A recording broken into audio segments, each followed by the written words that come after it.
कौन आइटम सब रही?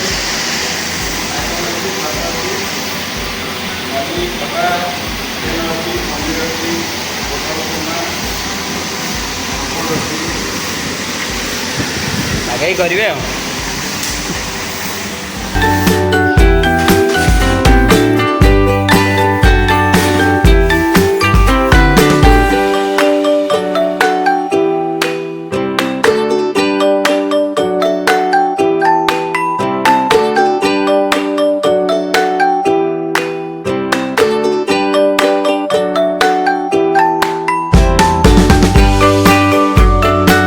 अनुरोध करी से आम अतिथि मान मंच पाखक आमंत्रित करके आनी।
सप्तम श्रेणी छात्री सरस्वती दास को बर्तमान आमंत्रण करने चाहिए मंच उपरको स्वागत नृत्य परिवेशन कर।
ସେମାନେ ନିଜକୁ ପ୍ରସ୍ତୁତ କରିଛନ୍ତି କିଛି କହିବା ପାଇଁ।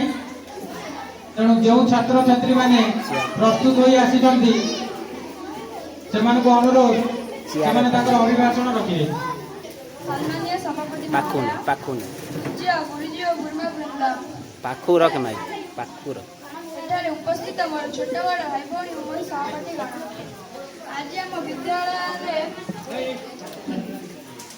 ଆମ ପ୍ରଧାନ ଶିକ୍ଷକଙ୍କ ବିଦ୍ୟାଳୟର ସମ୍ବୋଧନରେ ମୁଁ କିଛି କହୁଥିବାରୁ ନିଜକୁ ଧନ୍ୟ ମନେ କରୁଛି। ମୋ ପ୍ରଧାନ ଶିକ୍ଷକ ଶ୍ରୀଯୁକ୍ତ ମନୋରଞ୍ଜନ ସାର୍ ଆଜି ଚାଲି ଯାଉଥିବାରୁ ଆମେ ବହୁତ ଦୁଃଖରେ ଅଛୁ। ସେ ଯେତେବେଳେ ଥିଲେ ଆମ ଯେଉଁ ପାଠ ପଢ଼ଉଥିଲେ ତାକୁ ଭଲସେ ବୁଝାଇ ଦେଉଥିଲେ, ଆମେ ଯେଉଁଟା ବୁଝିପାରୁନଥିଲୁ ତାକୁ ଭଲସେ ବୁଝାଇ ଦେଉଥିଲେ। ସେ ଯେତେବେଳେ ଥିଲେ ଆମକୁ ସ୍ନେହ ଶ୍ରଦ୍ଧା କରୁଥିଲେ। ସମ୍ମାନୀୟ ସଭାପତି ମହୋଦୟ, ମୋର ଉପସ୍ଥିତ ପୂଜ୍ୟ ଗୁରୁଜୀ ଗୁରୁମା ବୃନ୍ଦ ଓ ମୋର ଏଠାରେ ଉପସ୍ଥିତ ଛୋଟ ବଡ଼ ଭାଇ ଓ ଭଉଣୀମାନେ, ଆଜି ହେଉଛି ଶ୍ରୀଯୁକ୍ତ ମନୋରଞ୍ଜନ ସାର୍ଙ୍କର ଅବସର ସମ୍ବର୍ଦ୍ଧନା ଉତ୍ସବରେ ମୋତେ କିଛି କହିବାକୁ ସୁଯୋଗ ମିଳିଥିବାରୁ ମୁଁ ନିଜକୁ ଧନ୍ୟ ମନେ କରୁଛି। ସେ ଆମ ଏଠି ଯେତେବେଳେ ପ୍ରଧାନ ଶିକ୍ଷକ ଭାବରେ ଶିକ୍ଷକତା କରିଥିଲେ, ସେ ସମୟ କାଢ଼ି ଆମକୁ ଇଂରାଜୀ ପାଠ ପଢ଼ାଉଥିଲେ ଏବଂ ଯେଉଁଟା ନ ଆସୁଥିଲା ସେ ଆମକୁ ଭଲ ଭାବରେ ବୁଝାଇ ଦେଉଥିଲେ ମଧ୍ୟ ଆମେ ଭଲ ଭାବରେ ବୁଝିପାରୁଥିଲୁ। ସାର୍ ଆମକୁ ବହୁତ ସ୍ନେହ ଶ୍ରଦ୍ଧା କରୁଛନ୍ତି। ସମ୍ମାନୀୟ ସଭାପତି ମହୋଦୟ, ଏଠାରେ ଉପସ୍ଥିତ ଥିବା ମୋର ପୂଜ୍ୟ ଗୁରୁଜୀ ଓ ଗୁରୁମା ବୃନ୍ଦ ଓ ମୋର ଛୋଟ ବଡ଼ ଭାଇ ଭଉଣୀମାନେ ଓ ମୋର ସହପାଠୀଗଣ,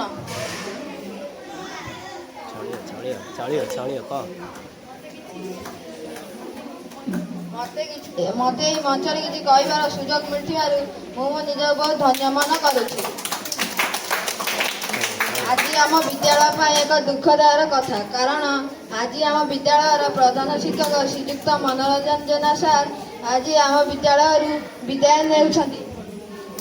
ସେ ବହୁତ ଭଲ ଏବଂ ଯେତେ ଜଟିଳ ପାଠ ବିଷୟ ହେଉନା କାହିଁକି ସେ ଅତି ସହଜରେ ବୁଝାଇ ଦେଉଥିଲେ। ଯେତେବେଳେ ସେହି ବିଦ୍ୟାଳୟରେ ପାଦ ପକାଇଥିଲେ ସେ ଭାବି ନେଇଥିଲେ ଯେ ଏହି ବିଦ୍ୟାଳୟର ଛାତ୍ରଛାତ୍ରୀମାନଙ୍କୁ ମୁଁ ଭଲ ଶିକ୍ଷା ଦେଇକି ଦେଶର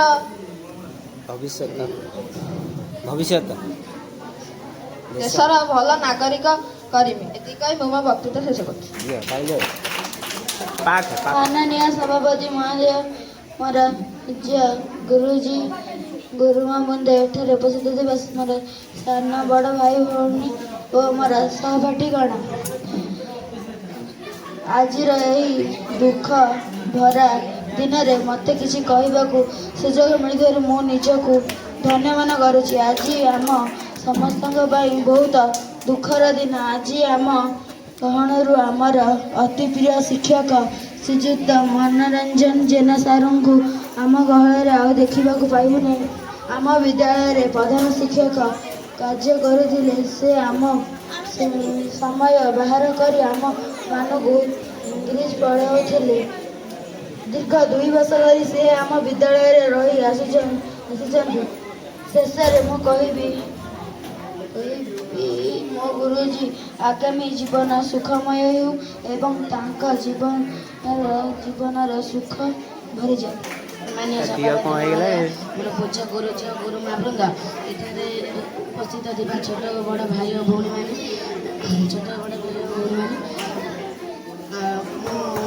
ଆଜିର ଏହି ଦିନ ଦୁଃଖର ଦିନ। ଆମର ମନୋରଞ୍ଜନ ସାର୍ ଆଜି ଆମକୁ ଛାଡ଼ି ଯାଉଛନ୍ତି। ଆମ ଗହଣରେ ଆମ ବିଦ୍ୟାଳୟର ପୂର୍ବତନ ପ୍ରଧାନ ଶିକ୍ଷୟିତ୍ରୀ ନିରୁପମା ଦାସ ମ୍ୟାଡ଼ାମ ଉପସ୍ଥିତ ହୋଇଛନ୍ତି। ପିଲାମାନେ ମଧ୍ୟ ସେମାନଙ୍କୁ ଦିଦିକି ସ୍ୱାଗତ କରୁଛନ୍ତି। ବର୍ତ୍ତମାନ ମୁଁ ଅନୁରୋଧ କରିବି ଉପର ଜୁଆଣିଆ ପ୍ରାଇମେରୀ ସ୍କୁଲର ପ୍ରମିଳା ଦିଦିଙ୍କୁ ଅନୁରୋଧ କରିବି ଯେ ସେ ତାଙ୍କର ବକ୍ତବ୍ୟ ରଖିବେ। ଆଜି ହେଉଛି ଏକ ବିଦ୍ୟାଳୟକାଳୀନ ସଭା। ଏ ସଭାରେ ଆମ ଘରକୁ ଆମନ୍ତ୍ରଣ ସାର୍ କରିଛନ୍ତି, ସେଥିପାଇଁ ସାର୍ଙ୍କୁ ଧନ୍ୟବାଦ ଦେଉଛି। ମୁଁ ଉପରଜଣିଆ ବିଦ୍ୟାଳୟର ପ୍ରଧାନ ଶିକ୍ଷକ ଶ୍ରୀମତୀ ପ୍ରମିଳା ଧଳ। ଏହି ସଭାରେ ସର୍ବପ୍ରଥମେ ମୋର ବିଦ୍ୟାଳୟ ଶିକ୍ଷକ ଶ୍ରୀ ମଳିନ ସାର୍ଙ୍କୁ ମୋର ପ୍ରଣାମ କରୁଛି ଏବଂ ସମସ୍ତ ଅତିଥିମାନଙ୍କୁ ମୋର ପ୍ରଣାମ ଏବଂ ସମସ୍ତ ଶିକ୍ଷକ ଶିକ୍ଷୟିତ୍ରୀମାନଙ୍କୁ ମୋର ଶୁଭେଚ୍ଛା ଏବଂ ସଦା ଛାତ୍ରଛାତ୍ରୀ ମୋର ସ୍ନେହ ଆଶୀର୍ବାଦ। ଆଜି ହେଉଛି ଏକ ବିଦାୟକାଳୀନ ସଭା। ଏ ବିଦାୟ ଆମ ଶିକ୍ଷକତାର ବିଦାୟ, କିନ୍ତୁ ସମସ୍ତଙ୍କ ହୃଦୟରେ କେବେ ବିଦାୟ ନେଇପାରିବ ନାହିଁ। କାରଣ ମନୋରଞ୍ଜନ ସାର୍ ସାହାଯ୍ୟ କରିଛନ୍ତି, ବହୁତ ସାହାଯ୍ୟ କରିଛନ୍ତି, ଯିଏକି ସେ ସାହାଯ୍ୟ ଏତେ କରିଛନ୍ତି ଯେ ତା କହିବା ଅତିରିକ୍ତ ନାହିଁ। ମୋ ପାଖରେ ମୋତେ ବହୁତ ସାହାଯ୍ୟ କରିଛନ୍ତି ଏବଂ ମୁଁ ତାଙ୍କ ପାଖରେ ସବୁଦିନ କୃତଜ୍ଞତା ହିଁ ରହିବି, ସବୁଦିନ ମୁଁ ଚିରଋଣୀ ହିଁ ରହିବି। ଏବଂ ଏ ବିଦାୟକାଳୀନ ସଭାରେ ସମସ୍ତେ ଉପସ୍ଥିତ ଅଛନ୍ତି। ଆଉ ବିଦାୟ ତ ଆମ ସମସ୍ତଙ୍କର ହବ, ସବୁଦିନେ ଏ ବିଦାୟ ସମସ୍ତଙ୍କର, ସମସ୍ତ ପକ୍ଷେ ହେଉଛି। ଆଜି ସାର୍ଙ୍କ ବିଦାୟ ହେଲା, କାଲି ଆମର ହବ। ଆମର କଥାରେ ଅଛି, ତଳ ବଡ଼ା ଖସୁଛି, ଉପର ବଡ଼ା ଖସୁଛି, ମଝି ବଡ଼ା କହୁଛି ରହଲୋ ଯୋଉ ଦିନ କାଳେ ଆସୁଛି। ଏବଂ ଏ ବିଦାୟ ଆମ ସମସ୍ତଙ୍କ ଜୀବନ ପାଖରେ ଅଛି। ଯେମିତି ଗୋଟିଏ ମୁଦ୍ରାର ଦୁଇଟି ପାର୍ଶ୍ୱ ଅଛି, ସେମିତି ଆମର ବିଦାୟ ସମସ୍ତଙ୍କ ଜୀବନରେ ଆମର ବିଦାୟ ଅଛି ଏବଂ ଚାକିରିକାଳୀନ କ୍ଷେତ୍ରରେ ବିଦାୟ ତ ନିଶ୍ଚିତ ଅଛି।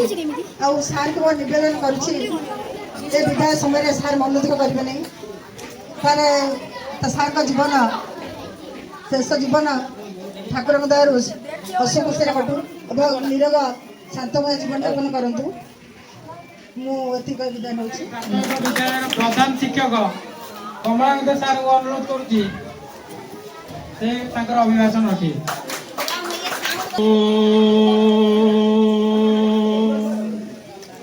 अज्ञानतिमिरान्धस्य ज्ञानञ्जनशलाकया चक्षुरुन्मिलितानन्देन तस्मै श्री गुरवे नमः। गुरु ब्रह्मा गुरु विष्णु गुरुदेव महेश्वर गुरु साक्षात् परम ब्रह्म तस्मै श्री गुरवे नमः। आज अवसरकालीन संवर्धना उत्सव श्रीजुक्त मनोरंजन दास महोदय के उद्देश्य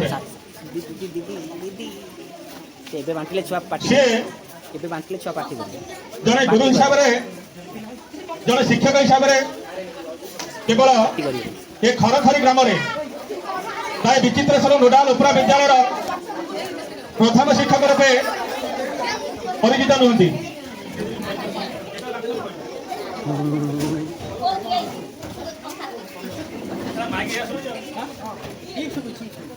से जड़े एमती व्यक्तित्व आमर तीन पंचायत सॉरी तीन क्लस्टर तीनो क्लस्टर आम देसाई पंचायत आम केतुआपड़ पंचायत दुईटी गोविंदपुर महाराकोट केतपड़ा सेपटे पारिमी यहीपर 10 पंचायत जड़े सुनामधन्य शिक्षक रूपे पाखापाखि 30 ରୁ 40 वर्ष धरी निजर कृतित्व हासिल कर एकाधारे सीआरसीसी थिला बेले दुईटी क्लस्टर दायित्व बुझुଥିଲେ गोविंदपुर और हिंजा।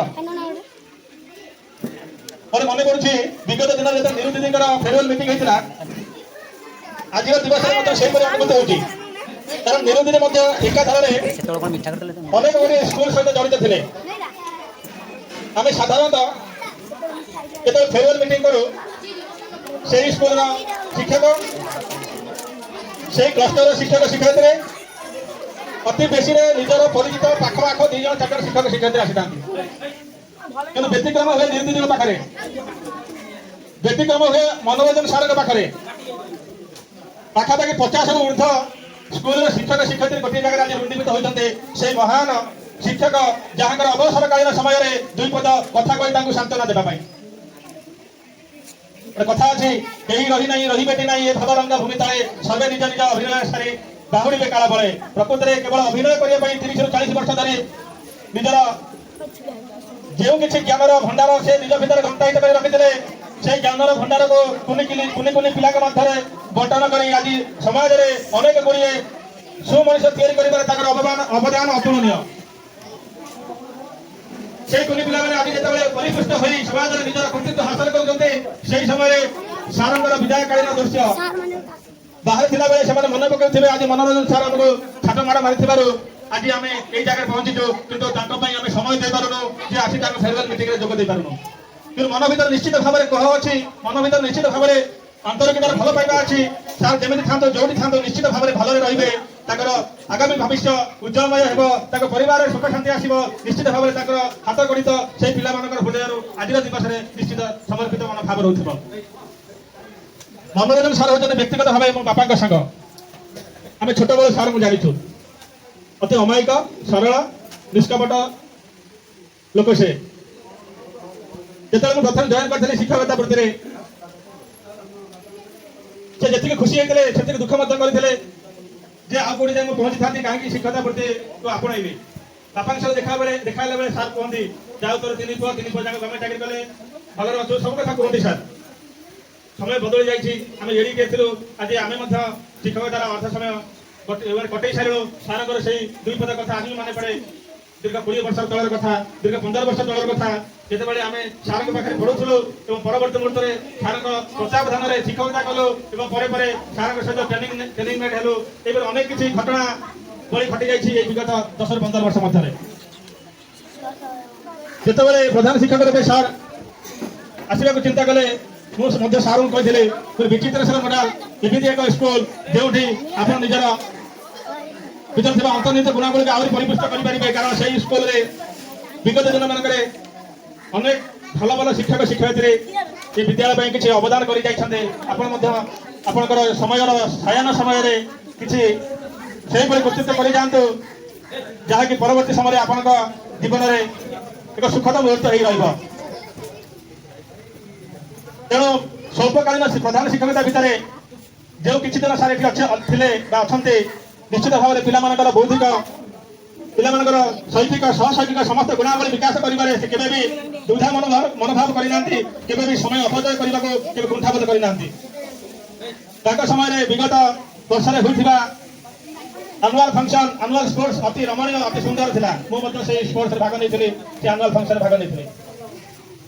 ଯାହା ହଉ ଆଜିର এই ଅବସରକାଳୀନ ସମୟରେ ଅନେକ ଶିକ୍ଷକ ଶିକ୍ଷୟିତ୍ରୀମାନେ ରୁଣ୍ଡୀଭୂତ ହୋଇଛନ୍ତି। ତାଙ୍କର সেই ଅବସରକାଳୀନ ସମୟକୁ ଆଉ ଟିକେ ରୁଦ୍ଧିମନ୍ତ କରିବା ପାଇଁ, ଆଉ ଟିକେ ଚିରସବୁଜ କରିବା ପାଇଁ ସମସ୍ତଙ୍କର ଉପସ୍ଥିତି ନିଶ୍ଚିତ ଭାବରେ ମୋତେ ଖୁସି ଦେଉଛି। ଏବଂ ସାରଙ୍କ ପରେ ଜଣେ ବିଦ୍ୱାନ ସ୍ପେଶିଆଲି ଯେତେବେଳେ ସେମାନେ ସାର୍ ସ୍ପିଚ୍ ଦିଅନ୍ତି, ଯେଉଁ ଇଂଲିଶର ସେଣ୍ଟେନ୍ସେସ୍ ଗୁଡ଼ା ୟୁଜ୍ କରନ୍ତି, ଯେଉଁ ଇନଫର୍ମେସନ୍ ଗୁଡ଼ା ଦିଅନ୍ତି ଏବାଉଟ୍ ଏଜୁକେସନ୍, ବହୁତ ଗୁଡ଼ିଏ କଥା ମୁଁ ତାଙ୍କର ଏଜୁକେସନ୍ ସିଷ୍ଟମକୁ ନେଇକି ଅଲ୍ ୱାର୍ଲଡରେ କେମିତି ଚାଲିଛି ସାର୍ ଗୋଟେ ଉପସ୍ଥାପନ କରନ୍ତି। ଆଜି ମଧ୍ୟ ମୋର ହୃଦୟ ସ୍ପର୍ଶୀ। ତେଣୁ ଅନେକ କିଛି ଶିକ୍ଷା এই অল্প সময় মধ্যে ମୁଁ ସାରଙ୍କ ଠାରୁ ପାଇଛି। ଆଶା କରିବି ଭବିଷ୍ୟତରେ ମଧ୍ୟ ମୋର ପଥ ପ୍ରଦର୍ଶକ ଓ ଗାଇଡ୍ ରୂପେ ନିଶ୍ଚିତ ଭାବରେ ମୋତେ ସହାୟକ କରିବେ। ଅବଶିଷ୍ଟ ସମୟରେ ଯେତେବେଳେ ମୁଁ ସାରଙ୍କ ସହ ନିଶ୍ଚିତ ଭେଟ ହେବ, ସାର୍ ମୋତେ ଉପଦେଶ ଦେବେ, ଏତିକି ମୁଁ ତାଙ୍କ ଠାରୁ କାମନା ରଖିବି ଏବଂ ଅବଶିଷ୍ଟ ଜୀବନ ତାଙ୍କର ସୁଖମୟ ହେଉ ଏବଂ এই বিদ্যালয়ের কুনি কুনি পিলাମାନଙ୍କ প্রতি কিছু কিছু সময় আসি ସରକାର ପିଲାମାନଙ୍କୁ ଶିକ୍ଷାଦାନ କରନ୍ତୁ, ଯେ ଆମର ନିବେଦନ ରହିବ। କାରଣ এই ବିଦ୍ୟାଳୟଟି ଆଜିଠାରୁ ସିଙ୍ଗଲ ଷ୍ଟାଇପେଣ୍ଡ ବା ସିଙ୍ଗଲ ଟିଚର ସ୍କୁଲ ହେଇଯିବ। ଯାହା ଫଳରେ ଏଠାରେ ଖାଲି ପାଠ ପଢା ନୁହେଁ, ଏଠାରେ ବହୁତ ଗୁଡ଼ିଏ କାର୍ଯ୍ୟକ୍ରମ ହୁଏ ଯୋଉଟାକି ଅନ୍ୟ ସ୍କୁଲ ମାନଙ୍କରେ ବହୁତ କମ ହୁଏ। କାରଣ ଏଠାକାର ଥିବା ଶିକ୍ଷକ ଆଉ ରହିଥିବା ବିଗତ ଦିନର ଶିକ୍ଷକ ଶିକ୍ଷୟିତ୍ରୀ ନିୟୋଜିତ ହୁଅନ୍ତୁ, ମନୋରଞ୍ଜନ ସାର୍ ହୁଅନ୍ତୁ, ଆମର ଏ ଯୋଉ ସାର୍ ଅଛନ୍ତି ହୁଅନ୍ତୁ, ଆଜିର ଏ ପରିବେଶ କେବଳ ସେମାନଙ୍କ ପାଇଁ ହୋଇପାରିଛି। ରଜ ସାର୍ ଅଛନ୍ତି, ତେଣୁ ଗ୍ରାମବାସୀ ମାନଙ୍କୁ ଅନୁରୋଧ କରିବି ଆଜିର ଦିବସ ଅବସରରେ ନିଶ୍ଚିତ ଭାବରେ ଆଗକୁ ଯୋଉ ଶିକ୍ଷକ ପୋଷ୍ଟିଂ ହେବେ ସେମାନେ ଟିକେ ବିଓ ଅଫିସରେ ଇନଫର୍ମେସନ ଦିଅନ୍ତୁ, ସିଙ୍ଗଲ ଷ୍ଟାଇପେଣ୍ଡ ସ୍କୁଲ ଯେପରି ଆଉ 2 ଜଣ ମିନିମମ୍ ଶିକ୍ଷକ ଆସନ୍ତୁ ଏବଂ ଆପଣଙ୍କ ଏ ବିଦ୍ୟାଳୟ ଆହୁରି ସରସ ସୁନ୍ଦର ହେବ। ସେ ପ୍ରଭୁ ଜଗତର ନାଥ ଜଗନ୍ନାଥଙ୍କ ନିକଟରେ ନିଜର ଭକ୍ତି ପ୍ରଣାମ ଜଣାଇ ସାରଙ୍କର ଅବଶିଷ୍ଟ ଜୀବନ ସରସ ସୁନ୍ଦର ନିରାମୟ କରିବା ଉଦ୍ଦେଶ୍ୟରେ ପ୍ରଭୁଙ୍କ ନିକଟରେ ପ୍ରଣିପାତ କରି ମୁଁ ଆଜିର ଅଭିଭାଷଣ ରଖୁଛି। ଜୟ ଜଗନ୍ନାଥ, ଜୟ ଶିକ୍ଷକ, ଜୟ ଜଗନ୍ନାଥ। କମଳାକାନ୍ତ ସାର୍ ବର୍ତ୍ତମାନ ମୁଁ ଠାକୁରପାଟଣା ଉଚ୍ଚ ପ୍ରାଥମିକ ବିଦ୍ୟାଳୟର ସହକାରୀ ଶିକ୍ଷକ ଶ୍ରୀଯୁକ୍ତ ବିକ୍ରମ କେଶରୀ ଦାସ ସାର୍ଙ୍କୁ ଅନୁରୋଧ କରିବି ସେ ତାଙ୍କର ଅଭିଭାଷଣ ଅଛି। ବନ୍ଧୁଗଣ, ବିକ୍ରମ ସାର୍ ମୋ ସହିତ ରିଟାୟାରମେଣ୍ଟ ନେଉଛନ୍ତି, ତେଣୁ ତାଙ୍କର ଭ୍ୟାଲିଡେସନ୍ ଫଙ୍କସନ୍ ସୋମବାର ଦିନ ହେବ। ସେ ଜଣେ ବିଜ୍ଞ ପ୍ରାଜ୍ଞ ବ୍ୟକ୍ତିତ୍ୱ, ତେଣୁ ଆମ ବିଦ୍ୟାଳୟ ତରଫରୁ ତାଙ୍କୁ ଉପଢୌକନ ସହ ସମ୍ବର୍ଦ୍ଧିତ ପ୍ରତିଭାଙ୍କୁ ଆମେ ସମ୍ବର୍ଦ୍ଧନା କରୁ। ଧନ୍ୟବାଦ।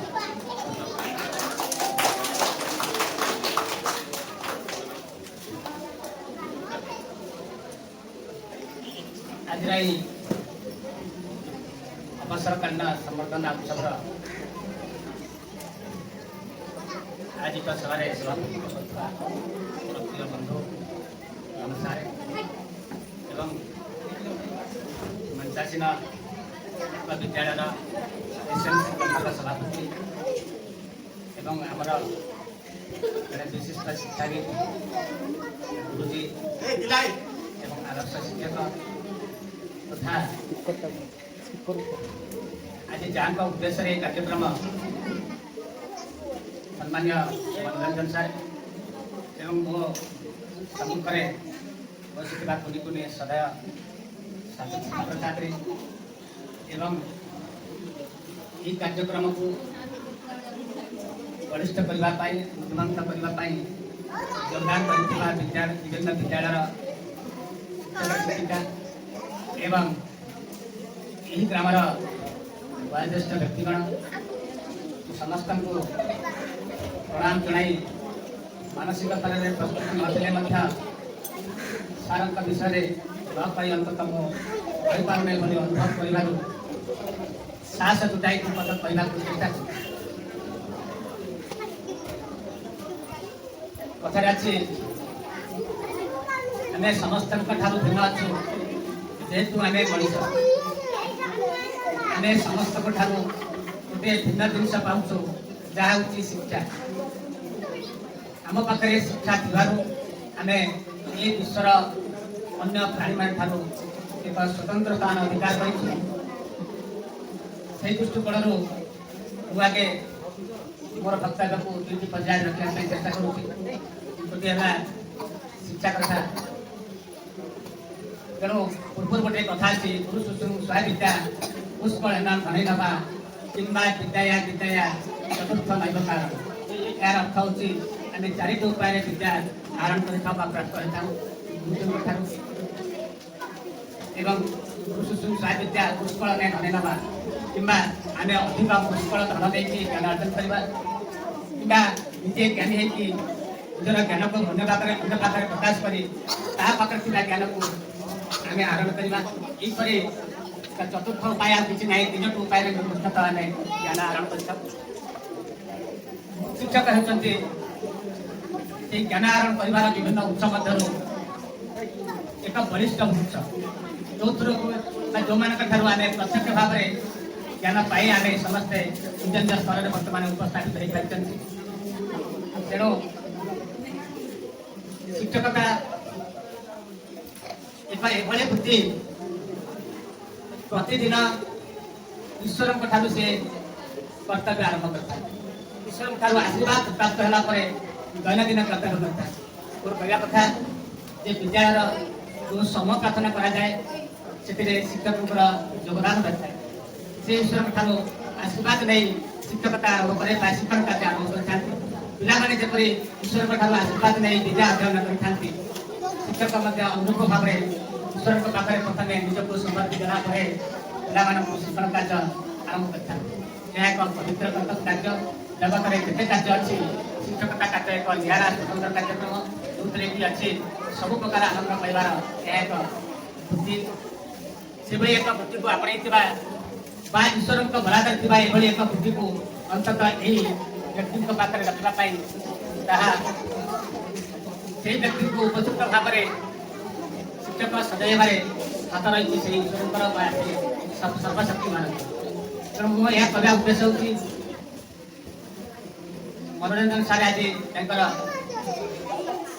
ଅବସର ଗ୍ରହଣ କରିଛନ୍ତି ଶିକ୍ଷକ ବୃତ୍ତିରୁ, କିନ୍ତୁ ମୋ ବିଚାରରେ ସେ ଶିକ୍ଷକତାରୁ ଅବସର ନେଉନାହାନ୍ତି, କେବଳ ବୃତ୍ତିଗତ ଜୀବନରୁ ଅବସର ନେବାକୁ ଯାଉଛନ୍ତି। ଜଣେ ଶିକ୍ଷକ ସମାଜ ପାଇଁ ଏତେ ଜରୁରୀ ଯେ ସମାଜରେ ବସବାସ କରୁଥିବା ଜନ୍ମ ନେଇଥିବା ଶିଶୁଠାରୁ ବୟସ୍କ ପର୍ଯ୍ୟନ୍ତ ସମସ୍ତେ ପ୍ରତିଦିନ ପ୍ରତି ମୁହୂର୍ତ୍ତରେ କିଛି ଜ୍ଞାନର ଆବଶ୍ୟକତା କରିଥାନ୍ତି। ଶିକ୍ଷକମାନେ ଅବଶ୍ୟ ଆନୁଷ୍ଠାନିକ ଭାବରେ ଏକ ବିଦ୍ୟାଳୟରେ ब्लैक बोर्ड सम्मुख में ठिया शिक्षादान करते किंतु परोक्ष भाव में शिक्षक प्रति क्षेत्र में समाज पिला व्यक्तिगत जीवन में किपरि शिक्षा पाइपर स्वाद पाइपर किपरि आलोक पाइपर संज्ञान पाइपर से कर्तव्य रही था आमको दृश्यमान हो परोक्ष भाव में समाज को शिक्षित कर सहायक होता है भारत वर्ष शिक्षा अनुष्ठान शिक्षकता करुवा समशिक्षक एवं मोठारू कनिष्ठ शिक्षक बंधु और मोठारू श्रेष्ठ शिक्षक मैंने कर्तव्य कर मनोरंजन छात्र विषय स्वतंत्र भाव में कहना चाहूँगी मुझे व्यक्तिगत भाव में प्राय 10 वर्ष 15 वर्ष लागू जाए सी किंतु जन्म तारीख मो जन्म तारीख समान थे वयस दृष्टि से मो सहित समान किंतु ज्ञान दृष्टि निष्ठा दृष्टि कर्तव्य दृष्टि एवं समाज को दिग्दर्शन देवा दृष्टिकोण से यथेष उद्धार व्यक्तित्व को भिन्न भिन्न क्षेत्र में प्रति साथी मुझे यह पर्व थाए ज्ञानी लोक पाखर ज्ञान आरोहण करने ज्ञानी लोक पाखे पहुँचा पड़ो संस्पर्श आसवाक पड़ो मुझे संस्पर्श में बहुत समय आसी प्रति मोर बहुत सम्मान पद अच्छी जो देखाए प्रथम निश्चित भाव में नमस्कार करें अति सम्मान सहित तेणु शिक्षकता जीवन बहुत लंबा समय अच्छी प्राय 30 वर्ष शिक्षकता कलापर आज दिन में अवसर लगा जाती अवसर को मो सहजरे ग्रहण कर सरकारी स्तर में आमको ग्रहण करने पड़ुची से डेयरिंग पर्सन थे निर्भीक लोक थे जिते लोक उपस्थित था ना कहीं जिते ज्ञानी गुणी लोक था ना कहीं से जहाँ कहते निर्भीक भाव में कहते जहाँ कहते निर्दिष्ट भाव में सत्य बोली से कहीपे जहाँ कहते अंध मान शिखा कहते से जहाँ कहते अति आकर्षण भाव में कहते तेणु मुझे व्यक्तिगत भाव में विभिन्न ट्रेनिंग में देखी आमर जो शिक्षक मान तालीम कार्यक्रम अन्य केतक मीटिंग मन पड़ुची मुझे बार बार शिक्षक भारी स्मार्ट कथबार्ता करते पचारे बसी मनोरंजन सारे जेतने अंश ना सहित परिचय करी मनोरंजन सारे पचारे कौन ठिया पड़े समस्ते बेंच बुलिक अनुभव किए कहते तेणु जहाँ मोर सौभाग्य संस्पर्श में आम क्लस्टर रहा अधिक घनिष्ठ हो पारी सब प्रसंग में ज्ञान रही से विद्यालय स्तर में जी शिक्षण कार्य कराई जो जो विषय से सब विषय दक्ष सब विषय रुचि रखुवा जड़े शिक्षक आम ये शिक्षक मंगराजपुर क्लस्टर समस्त शिक्षक छात्र छात्री निश्चित भाव में गोटे अभाव अनुभव करवा आज सार जदिव आनुष्ठानिक भाव में सरकारी कार्यक्रम आम छात्र पार्टी शुणी पारू ना कि बेसरकारी भाव में व्यक्तिगत भाव में आगे बहुत कथा शुणी भेटाइले शुणी पारि मुझे विषय अधिक चर्चा बात अंध मैंने कहे आप जो शक्ति व्यक्तित्व को ये ज्ञानकारी मैंने बलिष्ठ कर शक्ति आशीर्वाद करूँ ये समाज में अधिक दिन शिष्ट रही अधिक दिन निराक जीवन यापन कर समाज समस्त ज्ञान पाइला कार्यक्रम अंततः सारा भारत उपकृत ना सारा ओडिशा उपकृत ना सारा ब्लॉक उपकृत ना ये अंचल समस्त आदिवासी उपकृत हो कामना करी जीवन एवं निरामय जीवन आशा कर धन्यवाद। शेष कार्य दिवस बहुत बहुत धन्यवाद दूसरी जे से आमर निमंत्रण को रक्षा करी आसी एवं सुंदर अभिभाषण देथिबारु ताको बहुत बहुत धन्यवाद दूँ।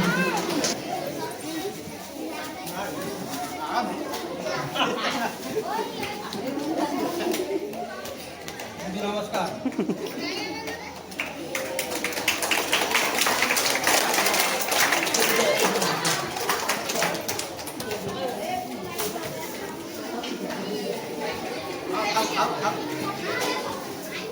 माननीय ସଭାପତି ମହୋଦୟ, ଆଜି ମଞ୍ଚାସୀନ ସମସ୍ତ ଅତିଥି, ଉପସ୍ଥିତ ମୋର ସମସ୍ତ ଶିକ୍ଷକ ଭାଇ ଭଉଣୀ, ଗୁରୁଜନ ମାନେ ସମସ୍ତଙ୍କୁ ମୁଁ ପ୍ରଥମେ ମୋର ଗୁରୁଜନମାନଙ୍କୁ ପ୍ରଣାମ ଜଣାଉଛି ଏବଂ ମୋର ଶିକ୍ଷକ ଶିକ୍ଷୟିତ୍ରୀ ଭାଇ ଭଉଣୀମାନଙ୍କୁ ହାର୍ଦ୍ଦିକ ଅଭିନନ୍ଦନ ଜଣାଉଛି।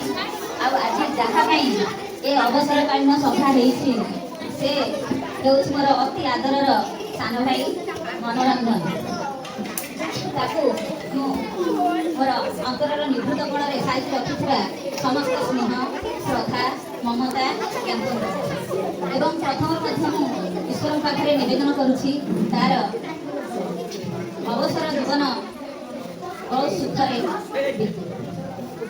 ସେ ଯାହା ହଉ ଆଜି ଏମିତି ଏକ ସମୟ ଆସିଛି, ବିଦାୟକାଳୀନ ସମୟ, ଏହା ଏକ ଦୁଃଖର ସମୟ, କିନ୍ତୁ ଯାହାହେଲେ ବି କେତେ ଦୁଃଖ ହେଲେ ମଧ୍ୟ ଆମକୁ ସ୍ୱୀକାର କରିବାକୁ ପଡ଼େ। ଯେମିତି ଜଣେ ଶିଶୁ ଜନ୍ମ ନେଇଥାଏ ସେତେବେଳେ ପରିବାର ଆନନ୍ଦରେ ବିଭରିତ ହୋଇଥାନ୍ତି, କିନ୍ତୁ ସମୟ ଆସେ ସେ ଶିଶୁଟି ଦିନେ ବଡ଼ ହୋଇ ଯେତେବେଳେ ତାର ସମସ୍ତ କାର୍ଯ୍ୟ ସମାପନ କରି ବିଦାୟ ହୁଏ ସେତେବେଳେ ଆସେ ମୃତ୍ୟୁ ସତ୍ୟରେ ଶୋଇ ମଶାଣିକୁ ଯାଏ। ସେତେବେଳେ ପରିବାର, ଗାଁ, ପାଖ ପଡ଼ୋଶୀ ମନ ବା ସମସ୍ତ ପରିବେଶ ସକାରାତ୍ମକ ଯେମିତି ଆମେ ଚାକିରି କରିଥିଲୁ, ଚାକିରି ଜଣେ ସରକାରୀ ଚାକିରି ଯେତେବେଳେ ଆମେ ନିଯୁକ୍ତି ପାଇଥିଲୁ ସେଟା ଜାଣିଥିଲୁ ଆମର ମଧ୍ୟ ନୁହେଁ ଚାକିରିର ଶେଷ ଘଟିବ ବା ଅନ୍ତ ଘଟିବ, ଅବସର ନେବାକୁ ପଡ଼ିବ। ସେ ସମୟ ଆସିଛି, ସେ ଯାହା ସେଥିରେ ମନ ଦୁଃଖ କରିବାର ନାହିଁ, ବରଂ ତାକୁ ଆନନ୍ଦର ସହିତ ଗ୍ରହଣ କରିବାର ଅଛି।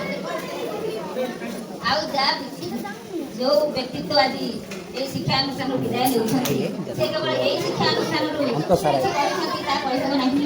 ସେ ଗୋବିନ୍ଦପୁର କ୍ଲଷ୍ଟରର ଟିଚର ଥିଲେ, ଗୋବିନ୍ଦପୁର କ୍ଲଷ୍ଟରର ଶିକ୍ଷକ ଥିଲେ, ସିଆର୍ସି ମଧ୍ୟ ଥିଲେ, କିନ୍ତୁ ସେ ଗୋଟିଏ କ୍ଲଷ୍ଟର କିନ୍ତୁ ଗୋଟିଏ ସ୍କୁଲରେ ଥିଲେ ମଧ୍ୟ ସେ ଆମର ସମଗ୍ର ଆଳିଗ୍ରାମର ଶିକ୍ଷକ ଭାଇ ଭଉଣୀଙ୍କର ମନକୁ ଜିଣିଛନ୍ତି। ତେଣୁ ତାଙ୍କ ପରି ବ୍ୟକ୍ତିତ୍ୱ ବିରଳ।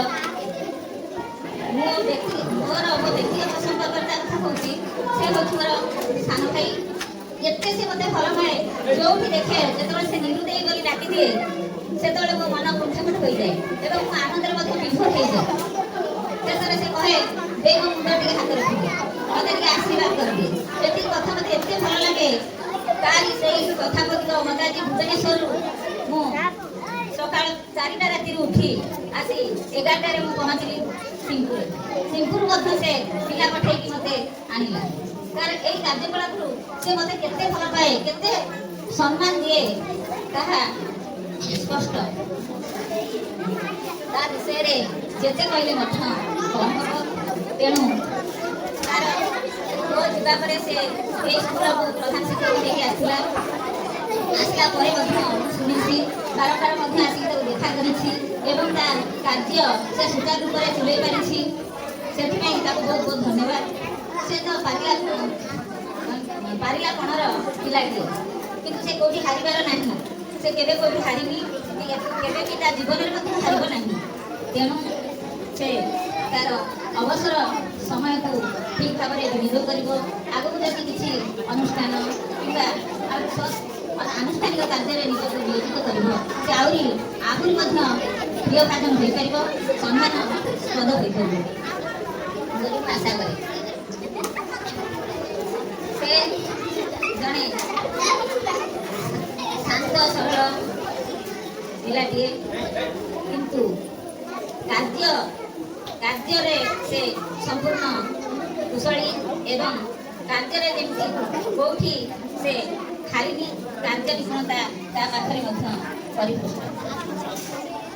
ଆଉ ତା ବିଷୟରେ ମୁଁ କ'ଣ ବା କହିବି। ଶେଷରେ ଶ୍ରୀ ଶ୍ରୀ ଜଗନ୍ନାଥ ପାଖରେ ଏତିକି କାମନା କରୁଛି ତାର ଅବସର ଜୀବନ ସୁଖ ଶାନ୍ତି ନିରାମୟ ଜୟ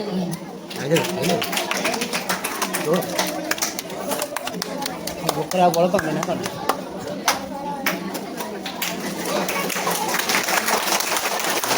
ଭାବ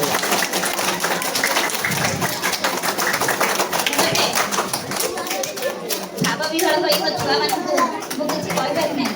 ତେଣୁ ମୁଁ ଦୁଃଖିତ ହୃଦୟ ପିଲାମାନେ, ମୁଁ ତୁମକୁ ମୋର ଶୁଭାଶିଷ ଶ୍ରଦ୍ଧା ଜ୍ଞାପନ କରୁଛି।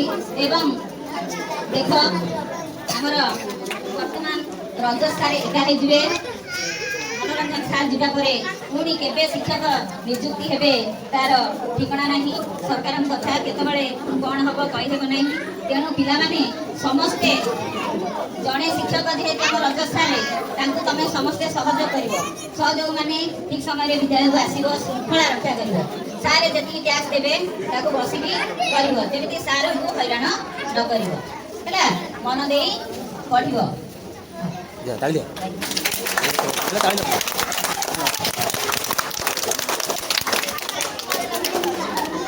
ଭୁବନେଶ୍ୱରରୁ କେବଳ ଆମରି ପାଇଁ ଏଠାକୁ ଆସି ଉପସ୍ଥିତ ହୋଇଛନ୍ତି। ବର୍ତ୍ତମାନ ମୁଁ ପଲ୍ଲୀମଙ୍ଗଳ ନୋଡାଲ ଅପର ପ୍ରାଇମେରୀ ସ୍କୁଲର ସହକାରୀ ଶିକ୍ଷକ ମଣି ସାର୍ଙ୍କୁ ଅନୁରୋଧ କରିବି ସେ ତାଙ୍କର ଅଭିଭାଷଣ। ସମସ୍ତ ବୟୋଜ୍ୟେଷ୍ଠ ବ୍ୟକ୍ତି ନମସ୍କାର। ଶ୍ରଦ୍ଧା ଛାତ୍ରଛାତ୍ରୀ, ଉପସ୍ଥିତ ସମସ୍ତ ଶିକ୍ଷକ ଶିକ୍ଷୟିତ୍ରୀ ତଥା ଅବସରକାଳୀନ ସଭା ସାର୍ଙ୍କର ମନୋରଞ୍ଜନ ଜେନା ସାର୍ଙ୍କର ପାଇଁ ଆୟୋଜିତ ହୋଇଥିବା ଅବସରରେ ମୁଁ ବକ୍ତବ୍ୟ ରଖିବାକୁ ମୋତେ ସାର୍ ରଜ ସାର୍ ସୁଯୋଗ ଦେଇଛନ୍ତି। ସେ ଅବସରରେ ମୁଁ କହିବାକୁ ଚାହେଁ 2016 ମସିହା ଏହି ଦିନରେ ଜୁନ୍ 30 ଶନିବାର ମୁଁ ସାର୍ଙ୍କ ବିଦ୍ୟାଳୟରେ ଅର୍ଥାତ୍ ପଲ୍ଲୀମଙ୍ଗଳ ନୋଡାଲ ୟୁପରେ ମୁଁ ଜଏନ୍ କରିଥିଲି। ସେଇଠୁ 2019 ପର୍ଯ୍ୟନ୍ତ ସାର୍ CRC ନ ହେବା ପର୍ଯ୍ୟନ୍ତ ମୁଁ ତାଙ୍କର ସହକର୍ମୀ ହିସାବରେ ତାଙ୍କର ସାନ୍ନିଧ୍ୟ ଲାଭ କରିଛି। ସାର୍ଙ୍କ ଠାରୁ ବଳିଷ୍ଠ ଉପଦେଶ, ତତ୍ସଲଗ୍ନ ସମସ୍ତ ନୀତିବାଣୀ ଭଲ ମନ୍ଦ ମୋତେ ସାର୍ ବହୁତ କଥା କହିଛନ୍ତି। ମୁଁ ତାଙ୍କୁ ଅକ୍ଷର ଅକ୍ଷର ପାଳନ କରୁଛି। ମୋର ଦୈନନ୍ଦିନ ଜୀବନରେ କେମିତି ତାକୁ ବ୍ୟବହାର କରିହେବ ମୁଁ ତାକୁ ଚେଷ୍ଟା କରୁଛି। 2019ରୁ 2024 ପର୍ଯ୍ୟନ୍ତ ଆଜି ଦିନରେ ସେ ଅଧୁନା CRC ଥାନ୍ତେ ଯଦିବା ସରକାରଙ୍କର ପ୍ରମୋସନ କାର୍ଡ ଲାଗୁ ହୋଇନଥାନ୍ତା।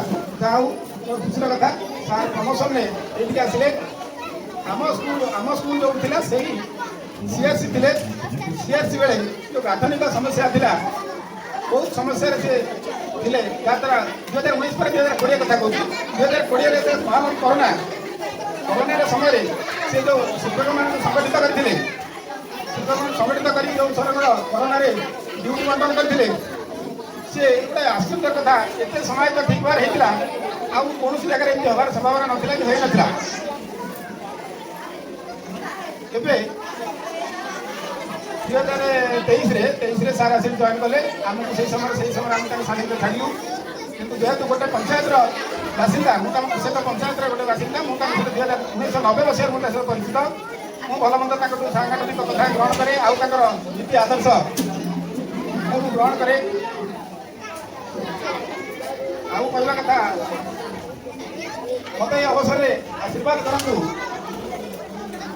ମୋର ଯୋଉଟା ମାନେ କମଜୋର ଅଛି, କହିବାର ସମସ୍ୟା ଅଛି, ମୁଁ କହିପାରୁନି। ମୋତେ ଆଶୀର୍ବାଦ କରନ୍ତୁ ଆଜିଠାରୁ।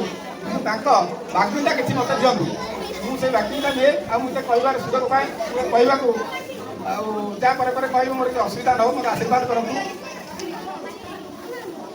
ଆଉ ତାଙ୍କ ପାଖରେ ଯଦି କିଛି ମୋର ସହକର୍ମୀ ହିସାବରେ ହଉ କିମ୍ବା CRC ସମୟରେ ହଉ ଯଦି କିଛି ଭୁଲ ଭଟକା କରିଥାଏ ମୋତେ କ୍ଷମା କରିବେ। ତାଙ୍କର ଉପରୋକ୍ତ କାମନା କରୁଛି, ତାଙ୍କର ଭବିଷ୍ୟତ ଉଜ୍ଜଳମୟ ହେଉ, ଅବଶିଷ୍ଟ ସମୟ ନିରାମୟ ରୁହନ୍ତୁ, ଭଗବାନଙ୍କ ପାଖରେ ପ୍ରାର୍ଥନା କରୁଛି। ଏତିକି କରି ମୁଁ ବକ୍ତବ୍ୟ ରଖୁଛି। ବର୍ତ୍ତମାନ ଆମନ୍ତ୍ରଣ କରିବାକୁ ଚାହିଁବି ଅଧ୍ୟକ୍ଷ ସାହୁ ସାର୍ ମହୋଦୟଙ୍କୁ, ଯିଏକି SKZ ନୋଡାଲ ହାଇସ୍କୁଲ କ୍ଲଷ୍ଟରର CRCC ବର୍ତ୍ତମାନ ଅଛନ୍ତି।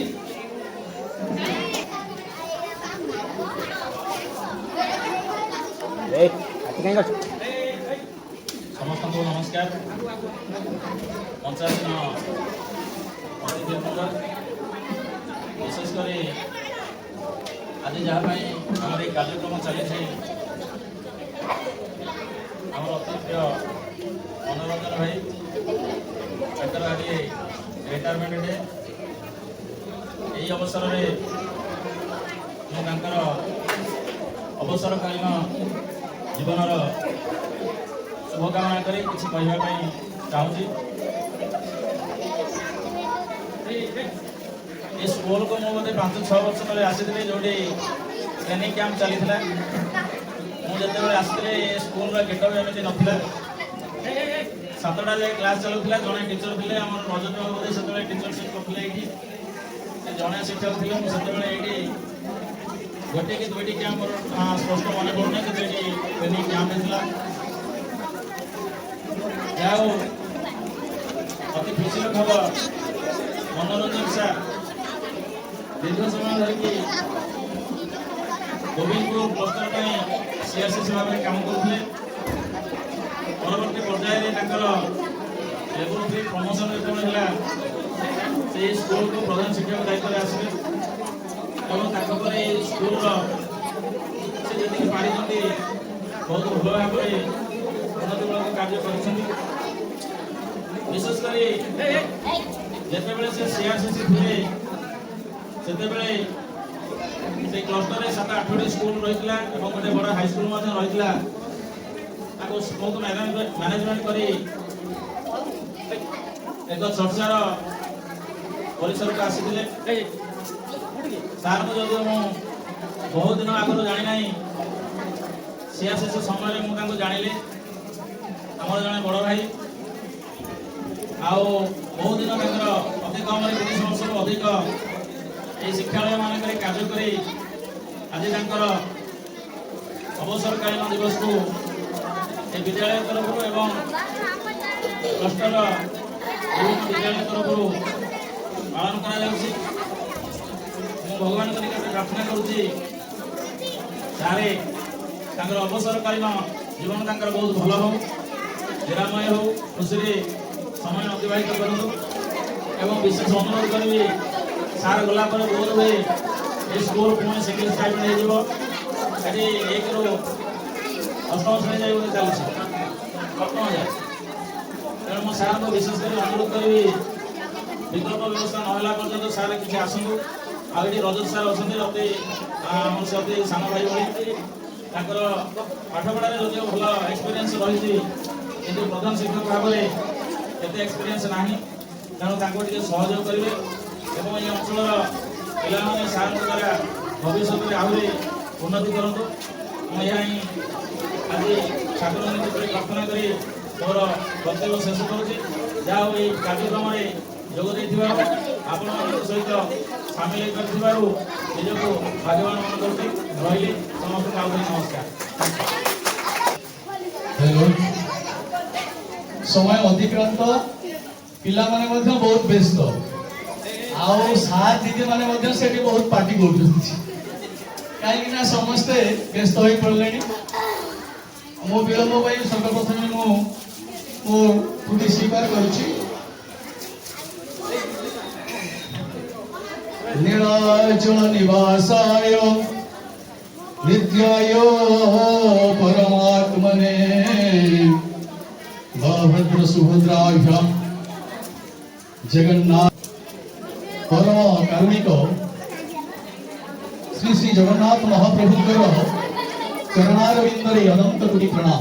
पिला माने टिके निरवताए ए पिला टिके निरव आज यही अवसरकालीन संबर्धना उत्सव सभापति परम सम्माननीय राज्यपाल पुरस्कार प्राप्त शिक्षक श्रीयुक्त महेश्वर नंद महोदय एवं आमर निकटस्थ केतकोड़ा हाईस्कूल अवसर प्राप्त प्रधान शिक्षक महोदय एसएनसी कमिटी चेयरपर्सन एवं सर्वोपरि एका सांगरे चाकरी कर अवसर ग्रहण करुवा मोर बंधु मनोरंजन सार सम्मुख भाव में उपस्थित थिबा मनोरंजन प्रेमी जो मैंने सार को बहुत भल पाती सुहृद शिक्षक शिक्षिका भाई भौणी आदर